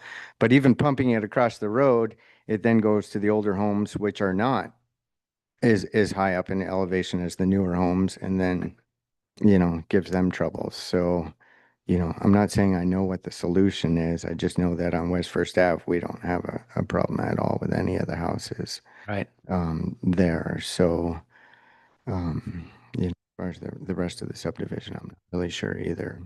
Okay, and I'm sorry, will you identify yourself? Sure. My first name is Scott, last name is Campbell. Scott Campbell. Yep. Thank you for being here. Yeah. Appreciate all the buildings that you've had. One more question here from Councilman Brent. I just want to let you know in our memo that that catch basin there, their idea is to dig it down to a depth of 20 feet, well below the water table. And somehow that's supposed to capture more water. I don't understand that either. Me neither. And and I'm glad you brought that up, because honestly, I was doing, other things. I was at Home Depot loading a trailer when the engineer called me, and I was saying, wait a minute, because that's the water table. The water table does change, throughout the year, but maybe 1 foot up, 1 foot down. We're talking about 20 feet. I mean, I've dug myself personally most of those holes for the foundations, and you go down about 5 feet of silt, you hit either sand or gravel, and then about a foot below that is the water table. So it's right there. So if you're going to dig 20 feet, that's just going to freeze up, just like, Bud and Deb's pond or Phil's pond over there. It's just going to freeze solid. And then water going into the water table that accumulates there, I just think that would delay that even more, because it would then have to wait for that ice to thaw. Yeah, common sense to me. I'm thinking like you are, that once the ground thaws, the water's going to go It down. just goes anyway. straight down. So once there's a layer of ice on top of that, and where's the water going to go once it hits the water table? I don't know. So I'm not an engineer. Yeah, same here. So Same here. common sense says that it doesn't make sense. Yep. But just so you know, they do want to dig that down to 20 feet. Oh. And their idea is that it will remain unfrozen, below the ice. The ice will only be so thick, and then the rest of it will remain unfrozen. And somehow that's supposed to make the water disappear. Okay. So. Yeah. Mhm. All right. Thank you very much for your testimony. Am I able to speak on past stuff, or should I do that next time? I say have the floor. You Okay. got Yep. 3 minutes, 5 minutes. It was just talking about the traffic on West First Ave. I was out there all day today, building a porch on one of the houses. And I can say that 90% of the traffic does not live in the Ford subdivision. They are cutting through from Homestead and going somewhere else, whether it be people headed to the high school, as far as incidences go. My neighbor's mailbox was taken out recently. A mailbox was taken out a couple of years ago. I've experienced first time theft this summer of building materials. I've personally gone out there and tried to stop people and say, hey, can you slow down? And it just never ends up well. I have, called the police once before on a high school student. The principal actually reacted very well, because she actually knew it was an issue. And I haven't seen that since, but it's a lot of traffic. We don't have streetlights, we don't have sidewalks. It's a residential street, 20 miles an hour. And it just, I see it every day. It's just, it's not designed for it to be, at least in my opinion, not designed for it to be, you know, a cut through, a shortcut kind of thing, you know. But yeah, that's it. Appreciate your testimony. Councilman Brandt, did you have another Yeah, comment I'll or just ask question? you the same question I asked Mr. Limburner. If short of closing the intersection at First and Homestead, is there any suggestions that you might have on ways to? But yeah, I mean, slow the honestly, traffic yeah. down I mean, maybe it's a process, you know, of like you were saying before, speed bumps, a sign that kind of flashes and lets people know, hey, you know, going too fast. I mean, I can tell you if a police officer parked out there between 10:58 and 11:15 every day, you'd have a ticket every day. You would, guaranteed. Um, but yeah, that's high school lunch is what it is. Yeah, I think. That's unfortunate. Thank you for your testimony this evening. Thank you for being a local builder and building in our city. I know you've put up a lot of ranches over there and a lot of homes. They're great quality, and I appreciate you coming down tonight and speaking to both of our city concerns. It's important that we get residents in here, so Yeah, thank you for that. absolutely. Thank you for having me. Yeah. Yes, please, come forth.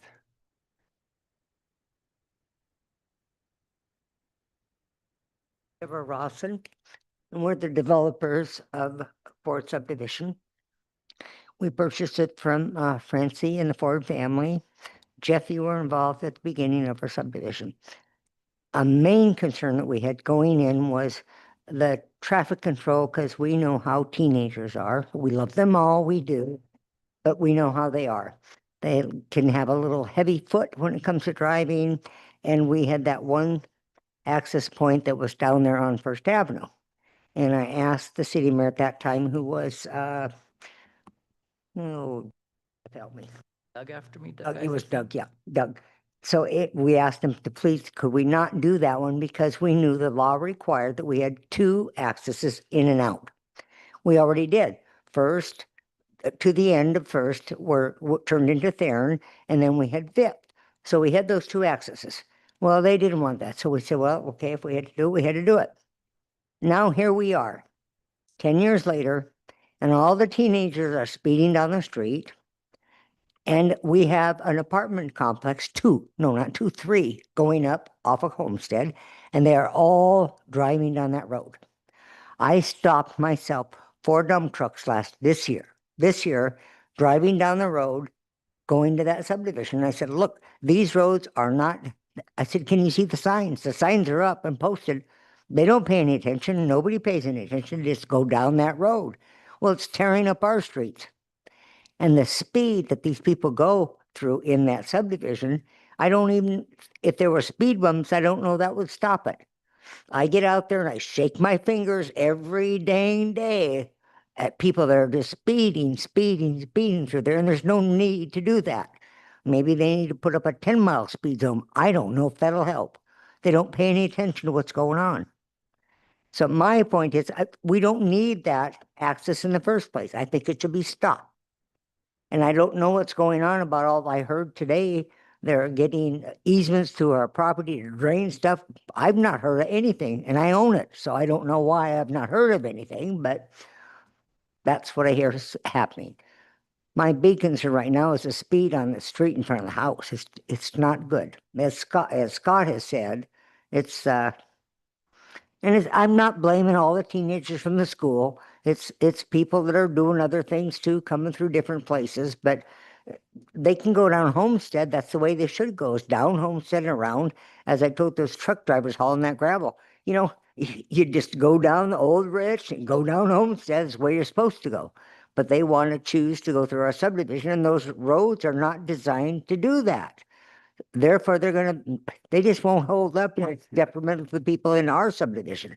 We paid The revenue that our subdivision has brought this city is phenomenal. And I know what it is. I could calculate it. It's pretty simple to do. And Scott's a contributor. All these builders in there are helping the city to bring money to our city. We need to help these people and keep it safe for our citizens and everything else. So that's what I have to say. And I guess we'll hear from you on all these easements that are going on because I don't know yet. Bye. I want to say thank you for all that you and your husband have done for our community and making it better, not just here in the city of North Pole, but all of the developments that you have done in the last 25, 30 years here in North Pole that truly have brought good quality, affordable homes to North Pole. So thank you for that. And if you have another issue, I wish you would have called me about the dump trucks and we could have tried to help facilitate. Stop. It was okay. I don't like to cause people problems. That would be a problem in their business. I don't want to do that either. Understood. And they were good about it and stopped. So Good. Okay. that's good. I would like to say that we've been very proud to do all those beautiful subdivisions, and it's been a lifetime of work and a life privilege. And we just like to, as a real estate broker, and I said, I love my job. I never worked a day in my damn life, and my husband loved to build something. When you get done at the end of the day and see you could build something and can look back and see what you did, it makes a person feel pretty good. So we've been very happy to be a part of North Pole. He's probably built 350 houses out here, I would suspect, at a minimum, in our North Pole community. So we're happy. Thank you. Have any questions? Quick Yeah, question. please. Yeah. Is there a certain time, like Mr. Campbell was saying, between 10 and 11 or whatever, that you notice most of the traffic? Is it mostly during school? No, it's probably not. I would say just throughout the day, not in the evening so much, but earlier in the day and towards 4 o'clock, I would say. And I mean, they'll come down there with trucks and trailers, and it doesn't matter what they just haul through there like there was no speed sign at all. And Jerry's got little kids. I know we're not supposed to play in the street. And our biggest thing was the kids would come and say, oh, but if you got some lumber, we want to build a lemonade stand. And we'd be out there building lemonade stands for the kids. I mean, we don't care. I know you're not supposed to play in the streets, but we love our kids. We love our subdivisions, and that's what makes it good. You know what I mean? Anyway. But you don't notice it in the evening, so it's mostly during business It's during the hours. day, not Okay. not necessarily in the evening, I don't say. Okay. Well, Okay. Chief Smith has said that maybe we could increase police patrols during those times. So And maybe tickets would help, or even if they put up a reduced sign for speed that's already there, but they don't seem to pay any attention anyway. So I don't know that would do any good. You know what I mean? I don't know. We'll see. We'll see what you can do. We'd help. We'd appreciate it. Appreciate it. Appreciate you coming down here and thank you for your testimony. Okay, Yeah. back we're on to the yeah. business at hand. The memorandum, do we have any other questions for the director about the drainage and protect grant? Please, Councilman Jacobson. I think we have some concern about the detention basin being excavated to 20 feet depth. Is there a way that we can just maybe expand that basin versus deepening it so that we don't have that concern about the water table?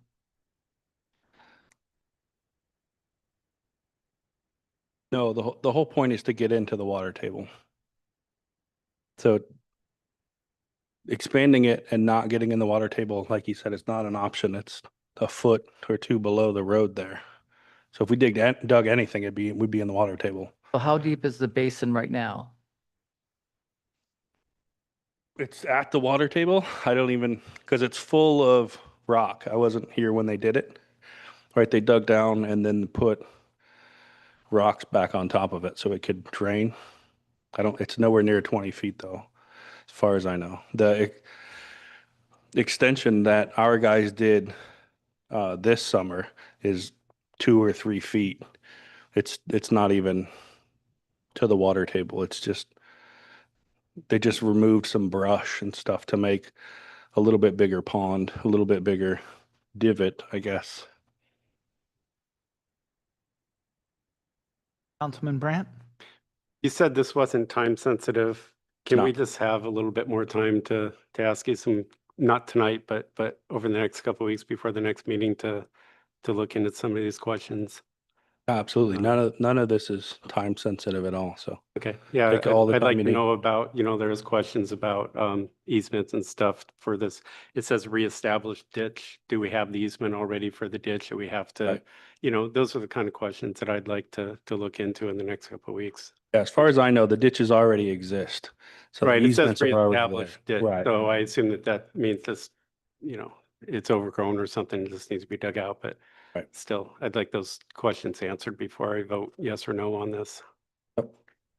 So knowing that, can we as a council decide to send our questions to Director Glidden, allow him some time along with the testimony that we've heard this evening to get some of those answers? And I would like to move to postpone this to our next meeting. Any discussion? I'd also like a little bit of information about where the water problems are and things like that. We had testimony tonight that it's not so bad on West First, but maybe it's bad somewhere else and all that kind of stuff. Since you weren't here last year, I think that'd be good information for you to find out also. Director Glidden, do you feel like 2 weeks is sufficient enough time for you to talk with Respec or whoever you need to talk to get these questions answered? Or would you like to move that out further and postpone that longer? 2 weeks is probably good. Okay. All right. Just wanted to make sure. Any further discussion? Oh, yes, please. Just have one thing. Councilman Schuster. I think before we vote on any of this, I think the first step would be to talk to the homeowners about easements and stuff like that.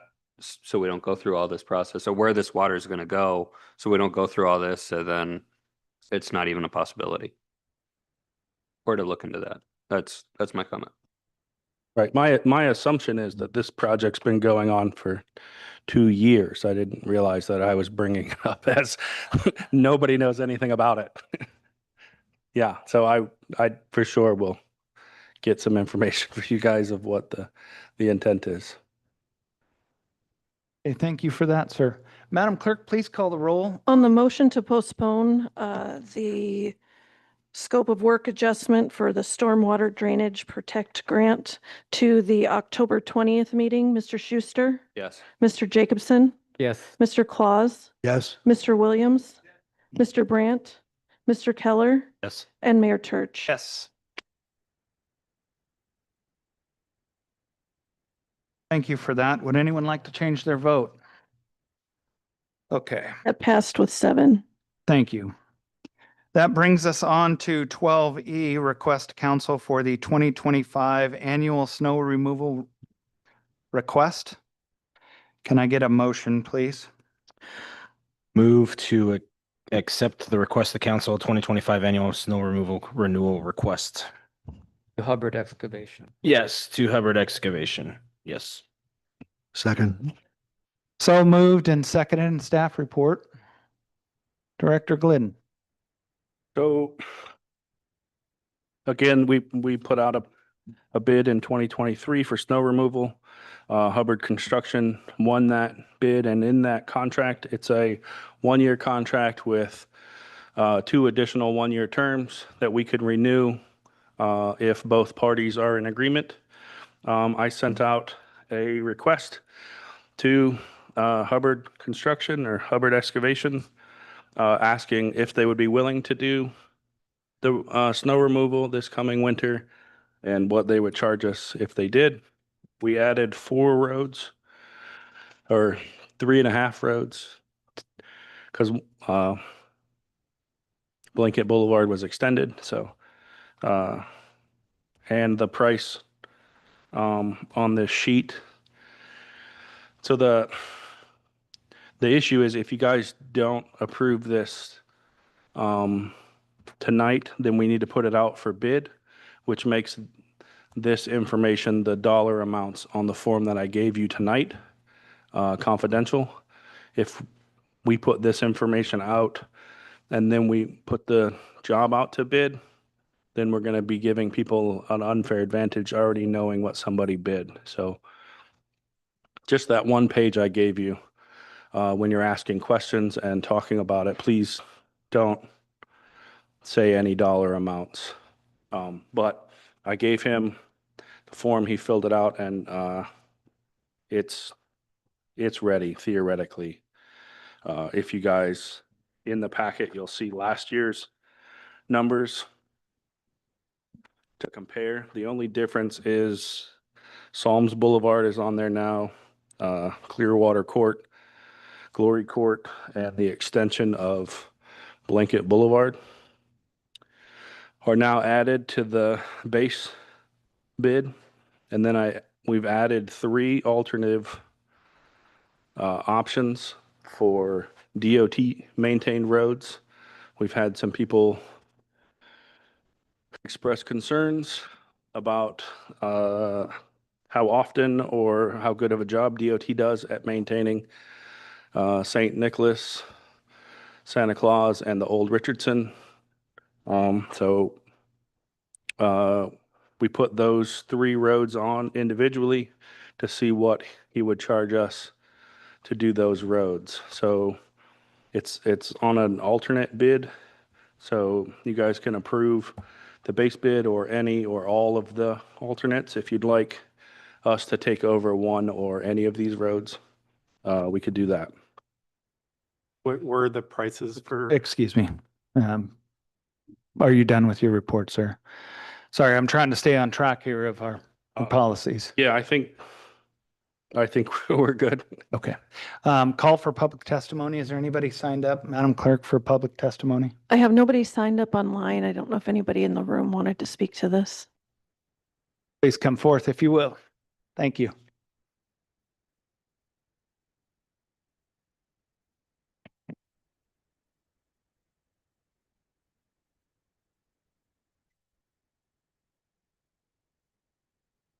Hi, I'm Sandra Rolfe. So I just had some concerns about one about the numbers that they have in there, because the sheet that's in there still says that it's the 24-25 season versus 25-26. So I don't know if those are the same numbers or if there's new numbers for this year.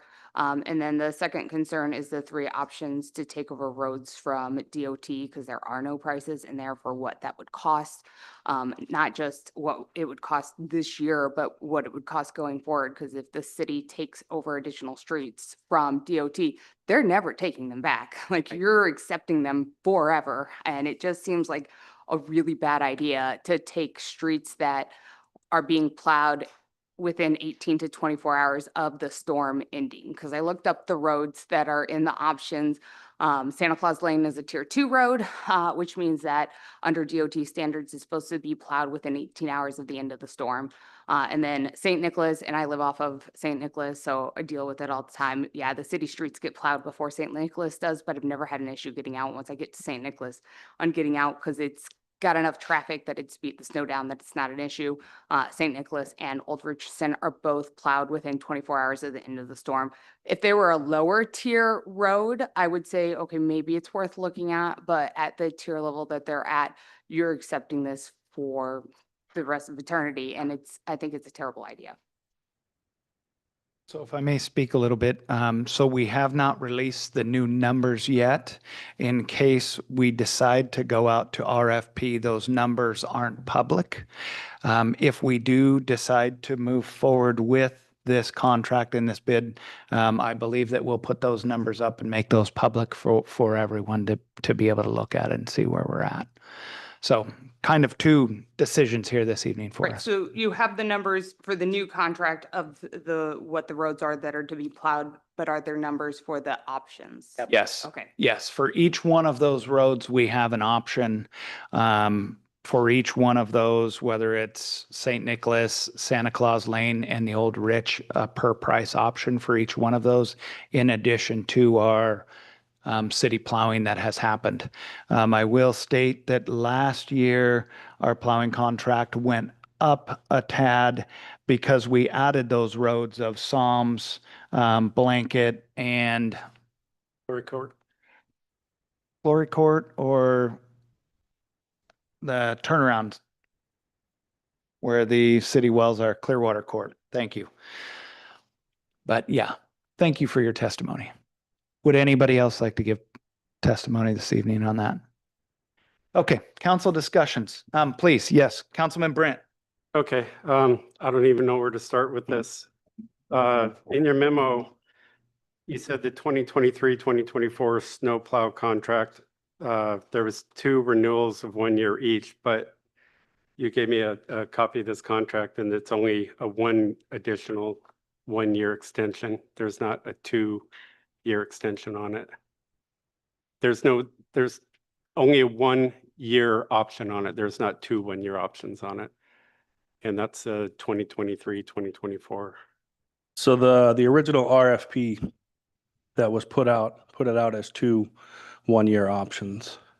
The signed contract is only 1 though. Right. So, and then I would like to say so last year it looks like we increased the cost $3,000. In 2023, it's $10,000. 2024, it was $13,000. So we already increased it $3,000. You're asking us to increase it again. I can't say the amount, but increase it again because they've added these roads, but the roads were added last year. And then it also says in the contract that we need 120 days prior to the contract anniversary date to request in writing changes to the terms, conditions, and pricing.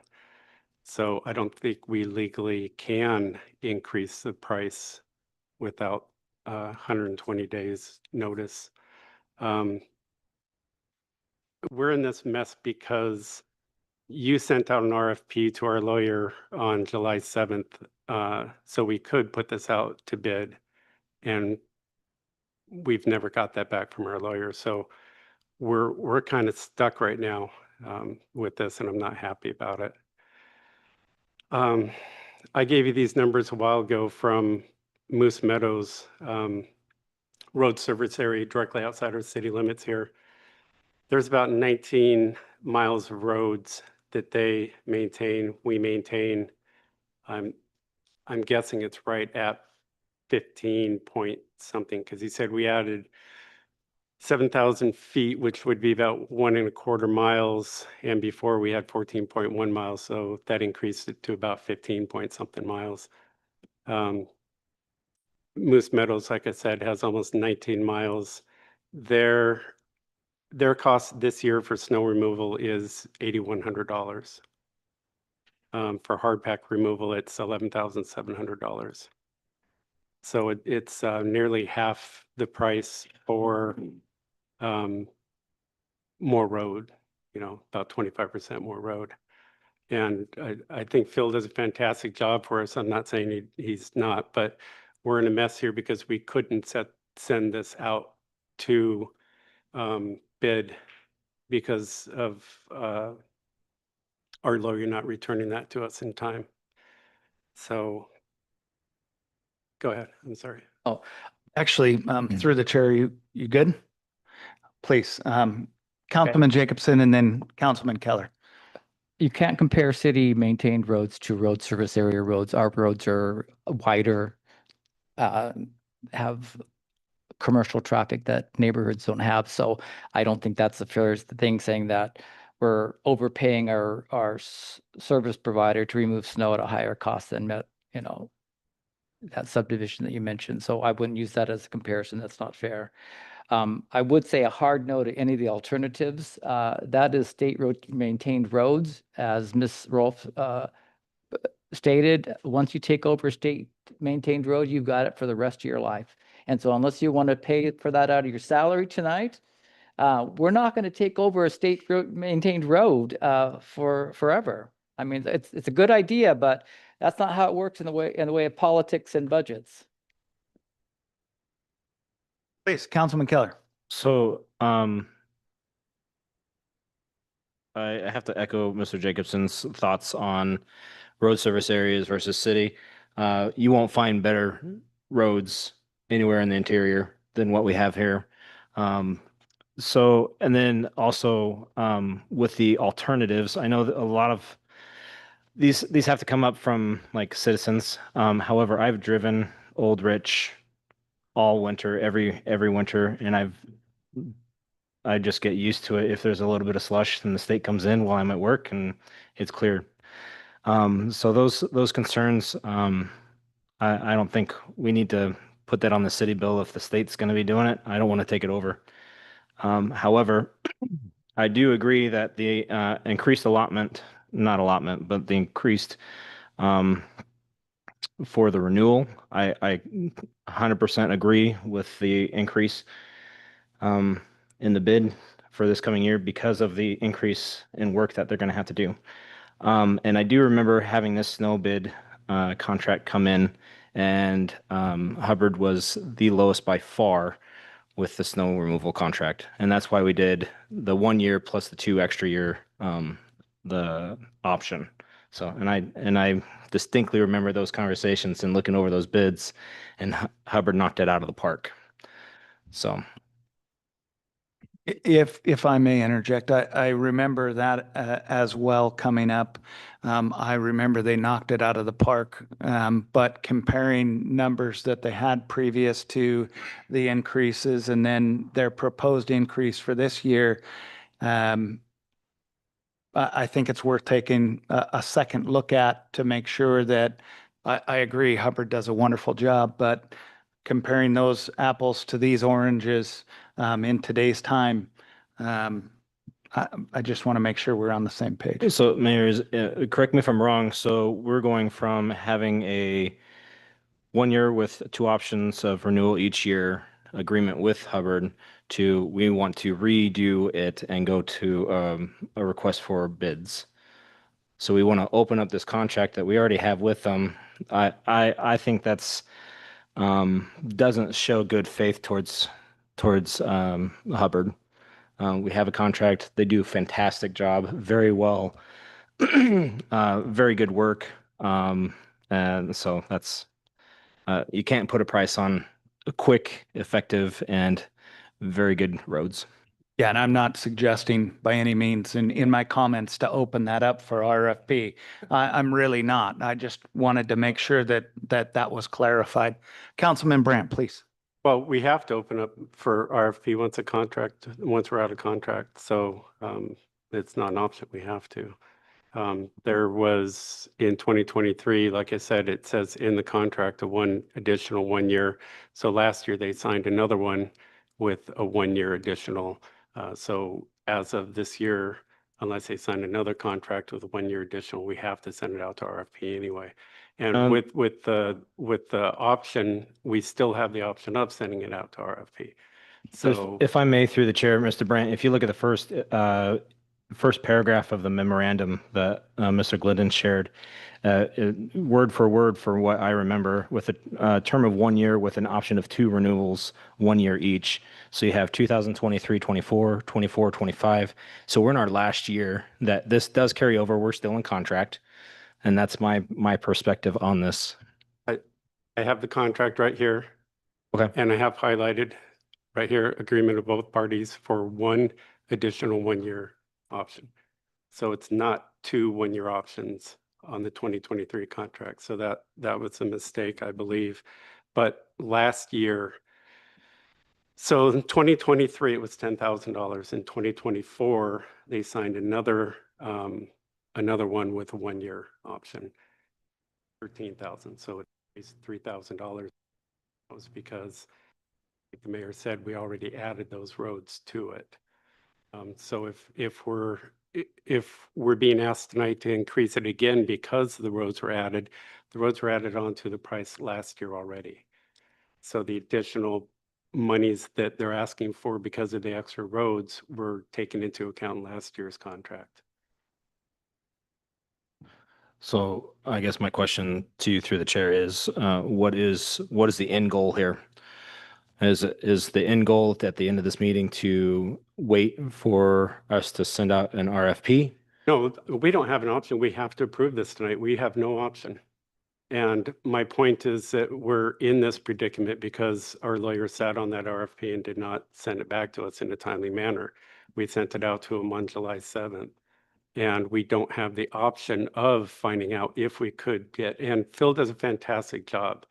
And even if he was a little bit higher, we don't have to take the lowest bid. And I probably would recommend taking his bid anyway. But we don't have the option.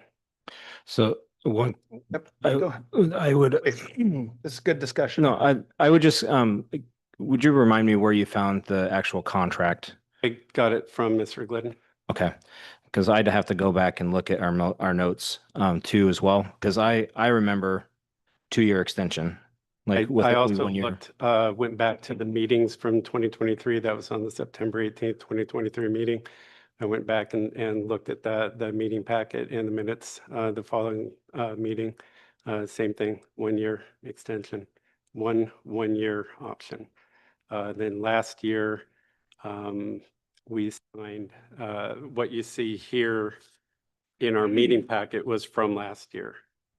So like you see, it's $13,000 last year. The previous year it was $10,000.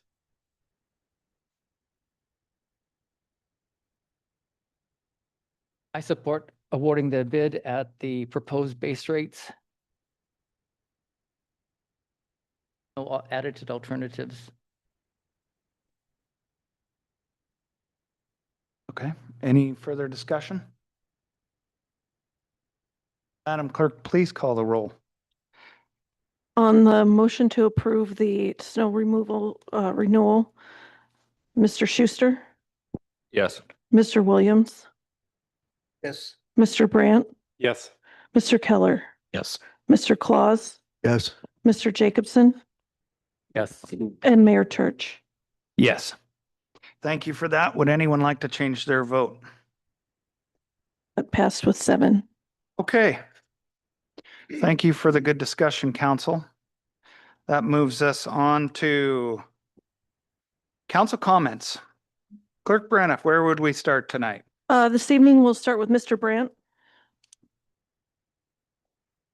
I don't have a lot tonight, except for I've spoken during meetings many times about more community policing, and we have more people tonight complaining about speeding in their neighborhoods, and we've had several other citizens come in and complain about the same thing. Every time I drive home along the Richardson, I see a police officer parked out there. I'd rather see them patrolling our neighborhoods and protecting the residents of our city. That's all I have. Thank you. Thank you, Mr. Brandt. Mr. Schuster? I agree with what Mr. Brandt said. And then one thing I'm kind of frustrated about with these grants is, as a council or as a city in general, is we sit on these for so long that the costs increase and increase and increase. We're seeing that with Highway Park too. And I know I talked with Mayor earlier and COVID happened and there was some stuff like that. But moving forward, we sit on these so long and it's such a long drawn out process. By the time we get the grant, 2 or 3 years later, by the time we're ready to move on it, the price has gone up 30, 40, 50%.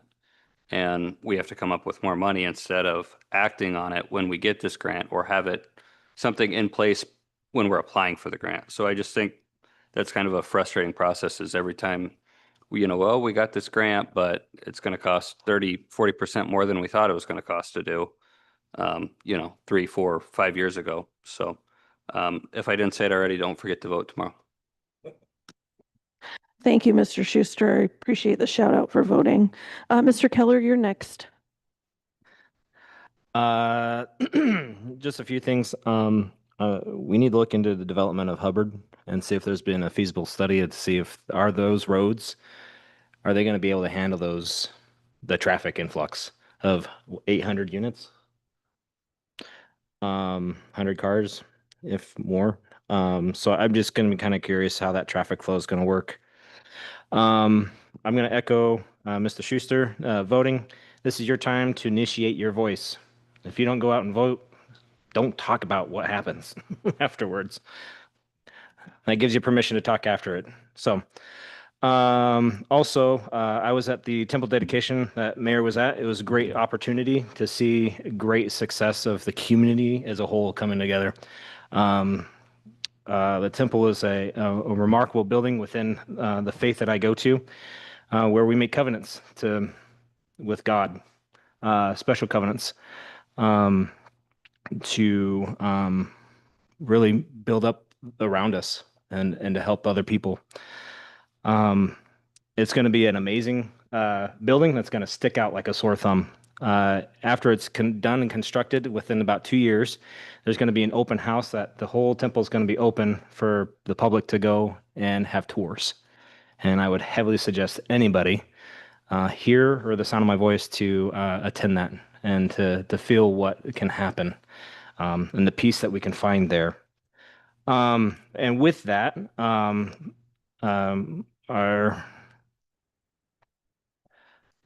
we had an act of violence or a hate crime to one of our congregations in Michigan, where there was a person who drove into the wall, started the building on fire, and started shooting people. May I echo the thought that there is never a time to be violent against the people or a person. We need to do better with our words. Words can either construct or destruct people and relationships, and I think we need to do a better job. And what not a better place to really start that than North Pole, where the spirit of Christmas resides all year round. So I'm thrilled with everything that we're doing as a community. There's great opportunities to serve. The Light the World giving machine is coming back. I don't know if that's ever happened in a singular location in the world, because they usually move these machines from year to year. With Christmas is coming up, I think this is a great opportunity for us to reach out for our neighbors, making sure that they're okay. Because a lot of times we forget that every human being has worth, including ourselves. So, and with that, I pass. Thank you, Mr. Keller. Mr. Williams? I'd like to say, oh, don't forget to vote, okay? Everybody's got to do that. When you don't vote, don't complain. I think a lot of things that we're going through, a lot can be taken into, send somebody something, he doesn't or she doesn't turn around and get back with you, dog them. So we can get stuff through. Because like we say, it shouldn't take attorneys long to bring, get stuff back. The way I see what these guys do, cut and paste.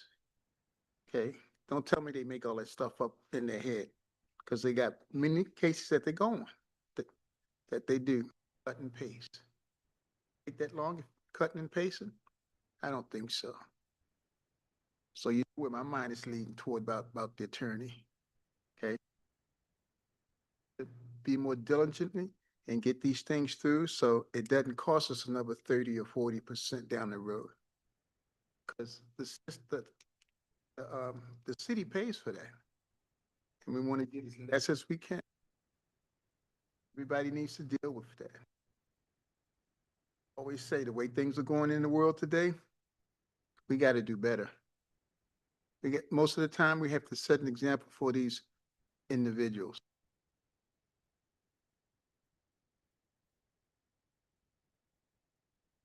You can't do that. Like you want to be, you're going to cause a problem for yourself. And most people don't see that. Biggest thing, when you see something, say something. You have a lot of people getting, what's the word, killed and stuff. That's not good. Okay. I drop the mic to the next person. Thank you, Mr. Williams. Mr. Jacobson? Thank you for everyone for coming out tonight and participating in our city council meeting.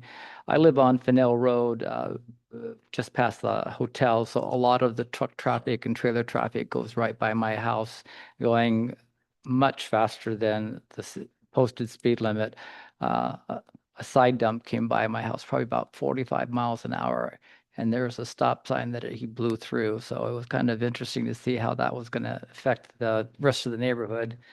But there's been a lot of upkeep or uptake and a lot of commercial traffic with moving materials. Part of it is the mall is putting in I think a parking lot improvement there, so they're bringing in a lot of material. But a lot of the material I think was going over into the new subdivision area too. So I do see the police drive along Fennell Drive throughout the day and throughout the week, so I appreciate that. It's just unfortunate that you can't be always where the violation is happening, but just be aware that we do have these high traffic areas that are potential high risk areas for accidents and things like that, especially with if we're having youth who are trying to get to a fast food restaurant during their lunch break. It doesn't give them much time to get there and back again, and a lot of time that they have. So I think that the staff meeting could really be enhanced by perhaps discussing a lot of the issues that came before us tonight as a council in those staff meetings. If you sent something to the attorney and you're not getting it back, you should be discussing it in your week at your staff meetings so that that is brought up on a more frequent basis, along with anything else, any upcoming projects or grants or things like that. All of these things should be talked about at your staff meetings, and they should not be coming up here at this level for us to be taking action or raising our concern about what's going on. So I would just encourage the staff and the mayor to be more proactive in opening up the discussion more on these things. I'm not criticizing anyone. I'm not saying anybody's doing not a good job. Tim, you're drinking with a fire hose to do all the stuff that you have to do. And a part of these grants that you inherited were problematic to begin with. So I appreciate what you're doing and how thorough you have been. And you're doing great for a new employee. Thank you. Thank you, Mr. Jacobson. Mr. Claus?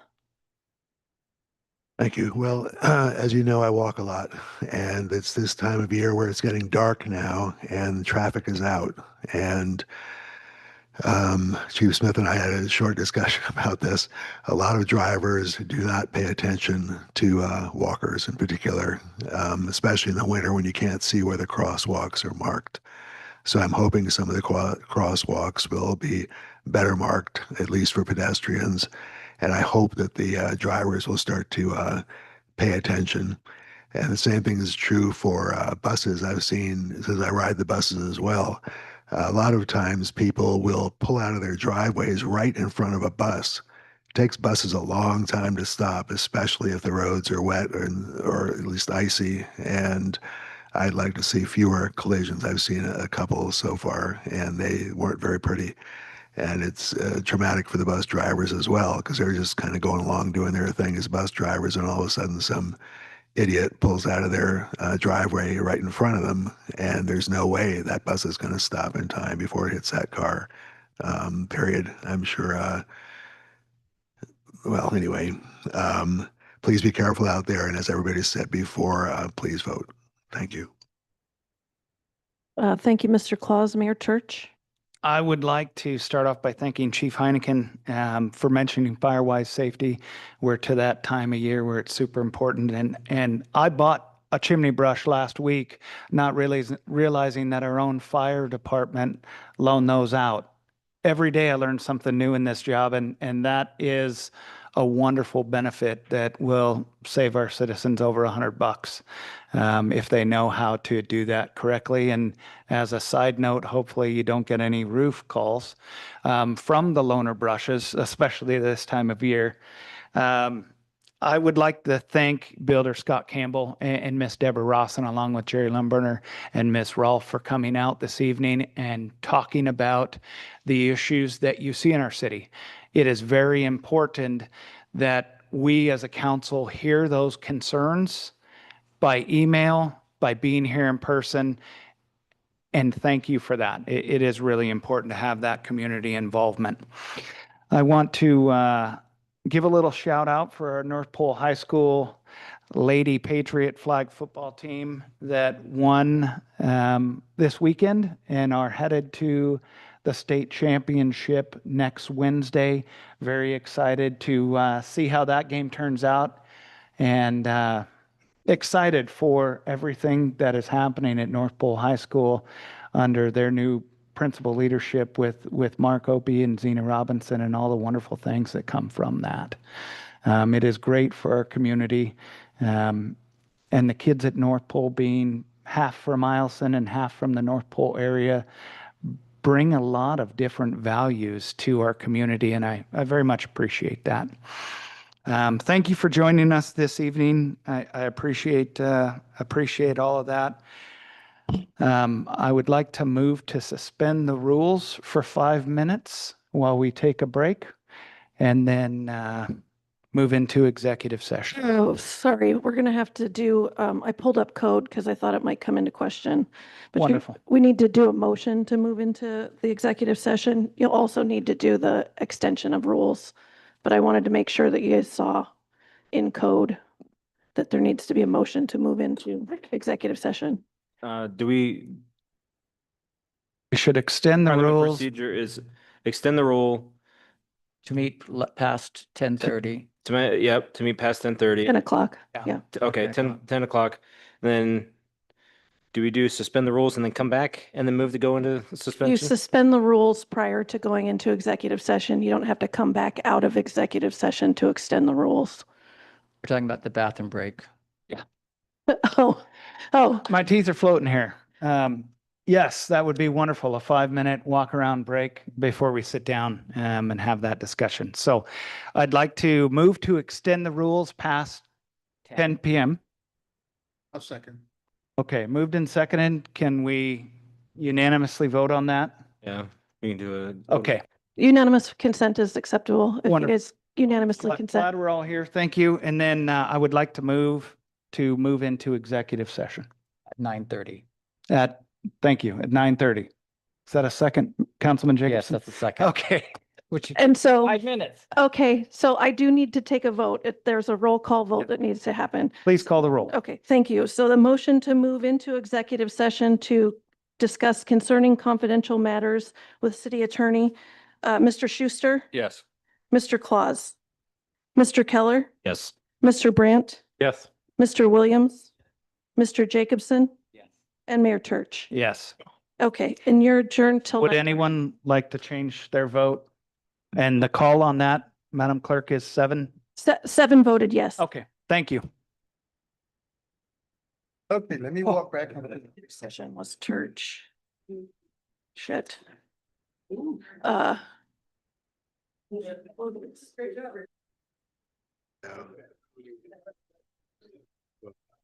Let's use the ladies room. Yeah, I'm gonna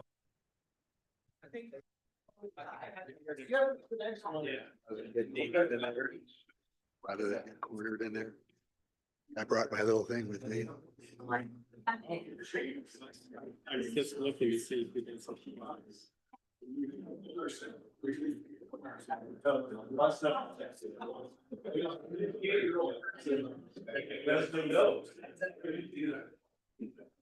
Did you second going into executive session? Yeah. Okay.